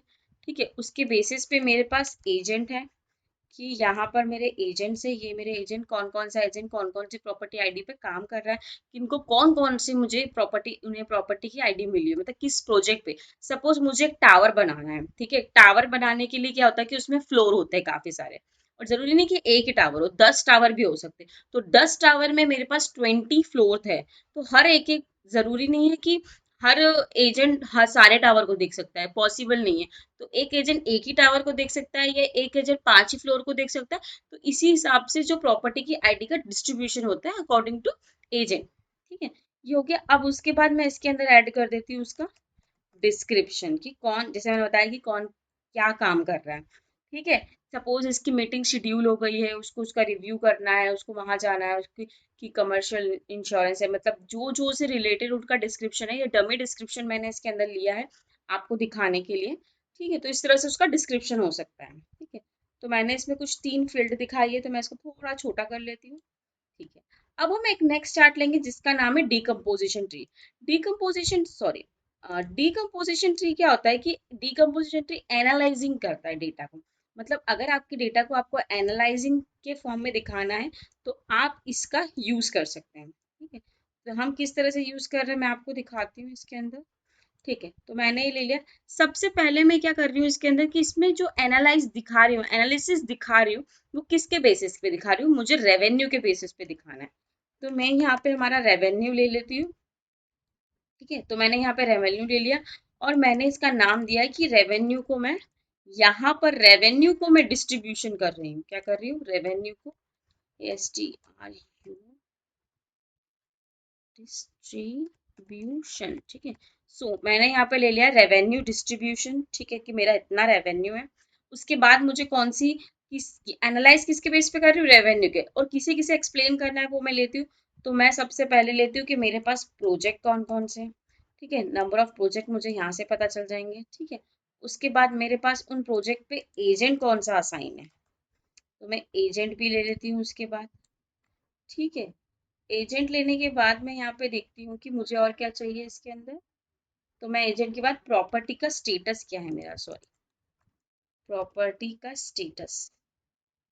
मेरी प्रॉपर्टी का स्टेटस ये, ठीक है, मैं इसे भी ड्रॉ। अब मेरी तीनों फील्ड आ गई है, मैं तीनों को एक्सप्लेन करना चाहती हूँ विद रिस्पेक्ट टू रेवेन्यू। मैं जैसे ही प्लस पे क्लिक करूंगी तो मुझे बोलेगा हाई वैल्यू या लो वैल्यू किसकी, तीनों में से। तो मुझे तो पहले चाहिए प्रोजेक्ट का नाम, ठीक है। तो उन्होंने वैल्यू के अकॉर्डिंग प्रोजेक्ट के नाम दे दिए। फिर मैं इस पे प्लस करूंगी, फिर वो बोलेगा किसका, तो मुझे चाहिए एजेंट, ठीक है। उसके बाद मुझे चाहिए प्रॉपर्टी, ठीक है। तो ये इस तरह से इतनी ऑक्यूपाइड है, इतनी अनलिस्टेड है और इतनी इसकी है। फिर जैसे ही मैं प्रोजेक्ट सेकंड पे क्लिक करूंगी तो थर्ड प्रोजेक्ट किसे, मैन्यो को मिला है। फर्स्ट प्रोजेक्ट इसको मिला है, टू सेकंड प्रोजेक्ट लेमिन को मिला है, और लास्ट चार्ली को ये वाला प्रोजेक्ट मिला है। तो कुछ इस तरह से वो एक्सप्लेन करेगा, ठीक है। यहाँ पे आपकी फील्ड खत्म हो जाती है, तो कुछ इस तरह से ये हमें एक्सप्लेन कर रहा है, ठीक है। तो ये कौन सा एनालिसिस हो गया कि हाँ इसका ये डिस्ट्रीब्यूशन है। तो कुछ इस तरह से हमने रियल एस्टेट के सेकेंड डैशबोर्ड को बना लिया है। तो अब इसको बनाने के बाद हम अब क्या करेंगे, अब हम थोड़ी सी काम करेंगे फॉर्मेटिंग पे, कि हमने डेटा को तो दिखा दिया कि क्या किस तरह से केपीआई मैंने यूज करी है, किस तरह से मैंने कैटेगरीज ली है, कौन सा मैंने चार्ट उसके अंदर यूज किया है, वो हमने देख लिया। अब हम कर लेते हैं थोड़ी फॉर्मेटिंग। तो हम स्टार्ट कर रहे थे फॉर्मेटिंग, तो मैं आती हूँ मेरे फर्स्ट पेज पे, ठीक है। तो मैं फर्स्ट पेज पे अगर मैं देखूँ तो मेरे को, अगर मैं यहाँ पे मैं इनको थोड़ा सा मिनिमाइज कर देती हूँ, ठीक है। तो यहाँ पर जैसे कि स्क्रीन पर आप देख रहे होंगे कि प्रॉपर्टी लिखा है, तो हम थोड़ा इसकी फॉर्मेट से ही कर देते हैं। प्रॉपर्टी को सिलेक्ट करके मैं थोड़ा फॉन्ट साइज इसका यहाँ बढ़ा रही हूँ कि वो प्रॉपरली विजिबल हो। तो हम इसे देखते हैं कि ये प्रॉपर्टी, हाँ ये भी सही लग रहा है। इसकी मैं थोड़ी सी स्टाइल देख लेते हैं कि हम कौन सी यूज़ कर सकते हैं। तो मैंने डिन लिया है इसे मैं बोल्ड करके देख लेती हूँ कि हाउ इट्स लुक लाइक। तो ये कुछ ज़्यादा बोल्ड लग रहा है, तो मैं इसे और कम कर देती हूँ। नहीं, मुझे इसको बोल्ड नहीं रखना है, मैं इसमें नॉर्मल इसको 15 करके देखती हूँ, ठीक है। तो मैं इसको 16 कर देती हूँ, ठीक है। तो कुछ इस तरह से प्रॉपर्टी लिखा आ रहा है, ठीक है, ये ओके। यहाँ पे देखो फर्स्ट चार्ट पे आते हैं, तो ये हमारी सेल्स हो गई, ये टारगेट हो गया, ये रेवेन्यू हो गया, ठीक है। और ये है सम ऑफ टोटल प्रॉपर्टी। तो ये यहाँ पे ये ना लिखते हुए हमें क्या चाहिए, टोटल प्रॉपर्टी। तो वो मैं कहाँ से चेंज करूँगी, तो यहाँ पे मैं विजुअलाइजेशन पे आऊँगी, वहाँ पे आपको ऐड विजुअल जो लिखा रहता है यहीं पे आपको डबल क्लिक करके टोटल प्रॉपर्टीज लिखना है, ठीक है। तो ये टोटल प्रॉपर्टीज हो गई मेरी। अब प्रॉपर्टीज के अंदर मेरे पास बी बाइफिकेशन था कि वैकेंट थी, ऑक्यूपाइड थी और अनलिस्टेड थी, ठीक है। तो ये जो इनके शेडोज है वो कुछ ठीक नहीं लग रहे, तो मैं इनके क्या कर रही हूँ, शेडो ऑफ कर रही हूँ। तो मैं जाती हूँ फॉर्मेट पे, जनरल पे, इफेक्ट के अंदर, तो मैं यहाँ के इनके शेडो को ऑफ कर रही हूँ। सो ये थोड़े, नहीं ये शेडो क्लियर नहीं लग रहे, तो हम ऑन कर देते हैं वापस से।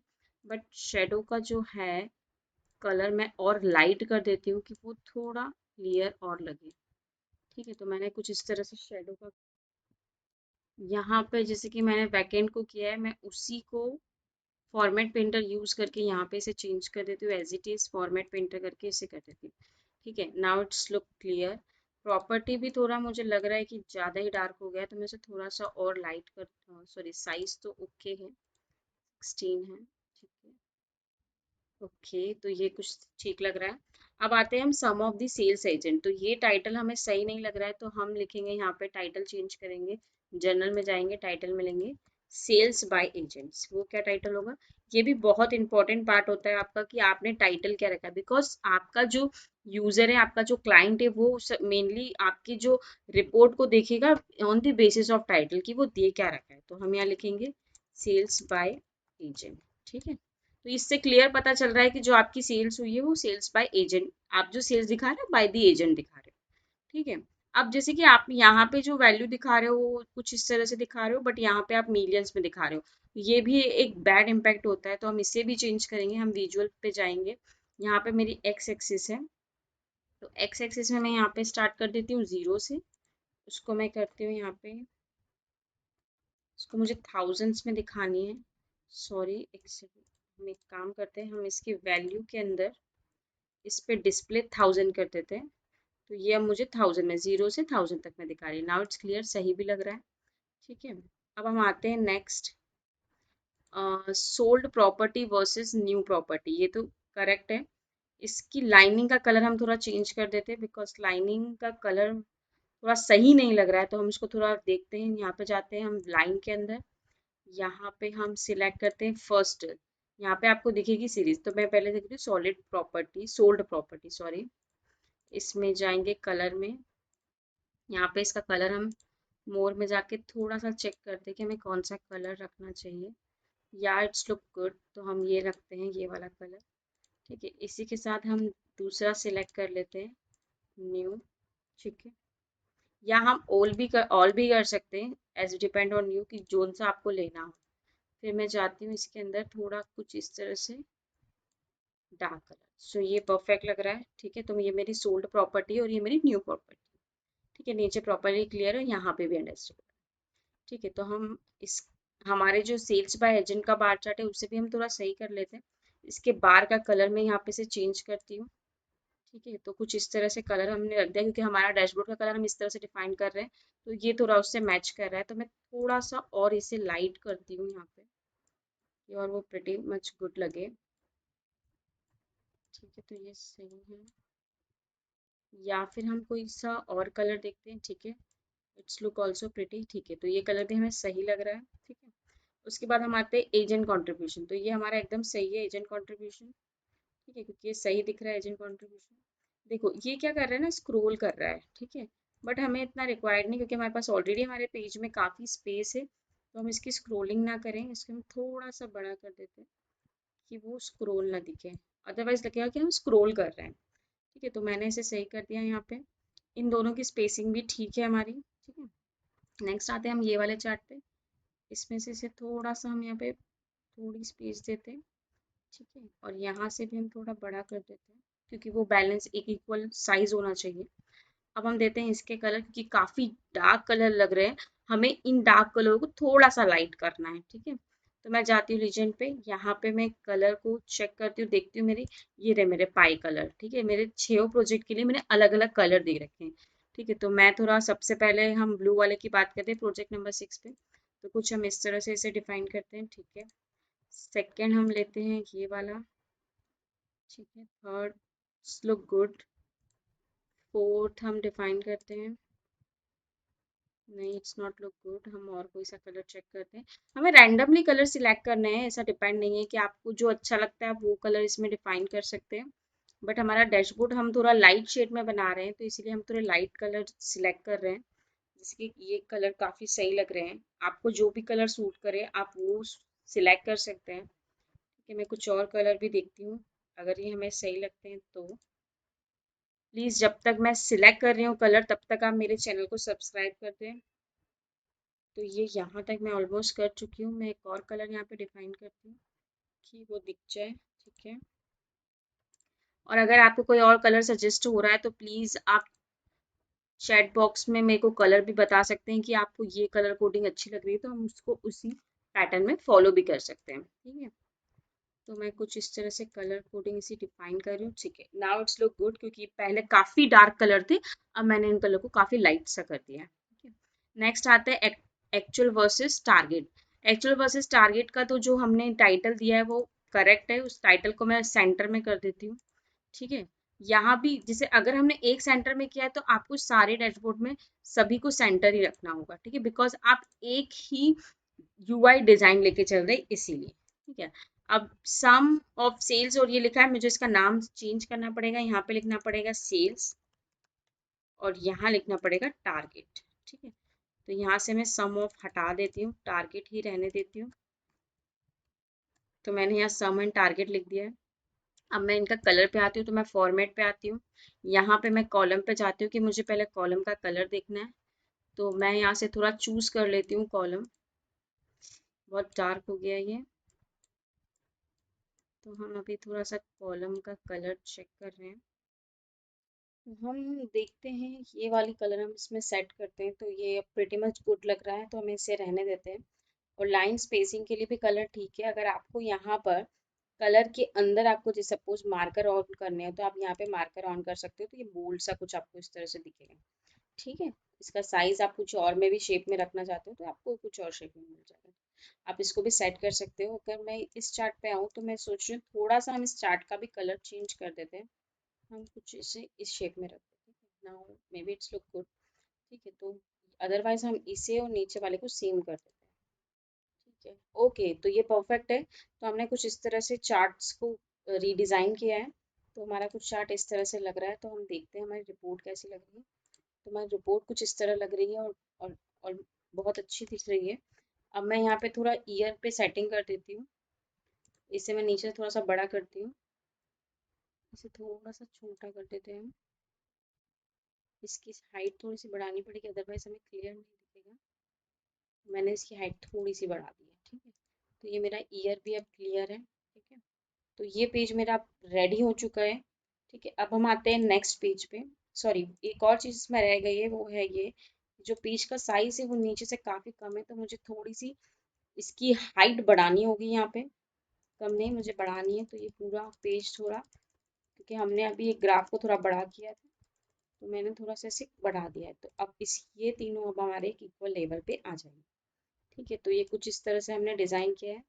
अब हम आते हैं नेक्स्ट डिटेल पेज के ऊपर। डिटेल पेज में हम इन ग्राफों की अब थोड़ी सी कलर कोडिंग सही करेंगे, बिकॉज हम अभी क्या कर रहे हैं, लाइट शेड रख रहे हैं। तो अभी हम स्लाइस के अंदर लाइट शेड ही अप्लाई करेंगे, जो कि हम एक थीम लेके चल रहे हैं कि लाइट हमें कलर चाहिए। ठीक है, तो अब मैं इसमें भी थोड़ा सा लाइट कर देती हूँ। मैं कुछ एक्स्ट्रा नहीं कर रही हूँ, किसी में सिर्फ एक लाइट कलर यूज कर रही हूँ। Now it's perfectly good. अब स्टेज वाइज काउंट। ठीक है, तो ये हो गया मेरा कि स्टेज वाइज काउंट हो गया। ठीक है, अब एक और चीज इसमें है कि आप इसमें ये कर सकते हैं कि डेटा लेबल जो है, इसमें आपको इनसाइड आउटसाइड और प्रेफर्ड जो भी आपको लोकेशन पे रखना है वो रख सकते हैं। उसी के साथ मुझे सिर्फ यहाँ पे परसेंटेज दिखाना है, तो मैं सिर्फ परसेंटेज भी दिखा सकती हूँ। ये लीजेंड की प्लेस भी मैं चेंज करके राइट लेफ्ट अप कहीं भी रख सकती हूँ, एज पर योर चॉइस। जैसे कि मैं आपको एक डेमो आपको और दिखा देती हूँ कि मैं चाहती हूँ मैं इसको बॉटम सेंटर में रखूँ, तो मैं बॉटम सेंटर में रखूँ। मैं चाहती हूँ इसका टाइटल ऑफ हो जाए, तो ये टाइटल भी ऑफ हो जाए। ठीक है, एज इट इज अगर मैं दूसरे चार्ट के पास आऊँ तो मैं इस चार्ट को लेती हूँ। यहाँ पे मैं इसकी थोड़ी सी कलर चेंज कर देती हूँ स्लाइस का। ठीक है, तो मैं यहाँ पे से स्लाइस का कलर ऑनलाइन इसमें हम रखते हैं थोड़ा ये वाला कलर जो कि हम ले रहे हैं, इसमें से थोड़ा हम चेंज करते हैं इसको। ठीक है, तो हम कुछ इस तरह से डार्क सा रखते हैं। ठीक है, या फिर हम ऑरेंज सा लेते हैं कोई कलर। ठीक है, ये भी परफेक्ट लग रहा है। इसमें भी हम इसको थोड़ा लाइट कर देते हैं। नेक्स्ट आता है हमारा ये कलर। हम कुछ इस तरह से ये पूरा मैच हो जाएगा, तो हम ये नहीं रख सकते। हम ये कलर सेलेक्ट करते हैं। ठीक है, अदरवाइज और ये तो हमारा ब्लैक है इसी जो कि अब क्लियर दिख रहा है। ठीक है, अब आते हैं हम नेक्स्ट। इसको हमने ऑलरेडी कलर को सेट कर रखा था। ठीक है, अब हम आते हैं नेक्स्ट हमारे टेबल के ऊपर। टेबल में हमारा जो कॉलम हेडर है, मैं चाहती हूँ कि वो सेंटर में आ जाए। ठीक है, तो मेरी कॉलम हेडर सेंटर में आ जाएगी। टेक्स्ट का कलर आप चेंज कर सकते हो और स्टार्टिंग में आपको एक स्टाइल प्रेजेंट मिलेगा। बाय डिफॉल्ट तो यही रहेगा। अगर आपको चेंज करना हो तो आप इस तरह से यहाँ पे ऑप्शन सिलेक्ट करके आप और भी चेंज कर सकते हो। सपोज आपको अल्टरनेट कलर देना हो तो मैंने अल्टरनेट रोज फिल कर दिए। ठीक है, आपको कॉन्ट्रास्ट देना हो तो फ्लैशी करके फिल करना हो, फ्लैशी हेडर, इस तरह से आपको वो यहाँ पे ऑलरेडी बाय डिफॉल्ट रहेंगे। आपको सारे आप जो भी आपका चॉइस हो एज पर योर चॉइस आप रख सकते हैं। ठीक है, तो मैंने बाय डिफॉल्ट तो ये था, मैंने इसे ऐसे ही रहने दिया। कॉलम हेडर पे अगर जाती हूँ, टेक्स्ट का कलर ये हो गया। बैकग्राउंड का कलर मुझे अगर देना हो तो मैं थोड़ा सा बैकग्राउंड का कलर देती हूँ। बैकग्राउंड कलर में थोड़ा सा इसे और लाइट सा कर देती हूँ। ठीक है, जैसे भी आपको रखना हो। ठीक है, टेक्स्ट को थोड़ा बोल्ड कर देके बट कर देती हूँ। सेंटर में मैं ऑलरेडी कर चुकी हूँ। ठीक है, बाकी नीचे का मेरा टेक्स्ट साइज सही है। आपको एज पर योर चॉइस, आपको जो अच्छा लगे आप रख सकते हैं। नेक्स्ट आते हैं हम डिकम्पोजिशन ट्री के ऊपर। डिकम्पोजिशन ट्री में जो बार है उसका भी कलर है हमारे पास, तो हम डिफाइन करते हैं। जो पॉजिटिव बार है उसे थोड़ा सा ग्रीनिश कलर हमें दे देते हैं हम उसे, ठीक है। ये वाला green is not so good, तो हम कुछ इस तरह से थोड़ा लाइट करते हैं इसको, नॉट परफेक्टली गुड।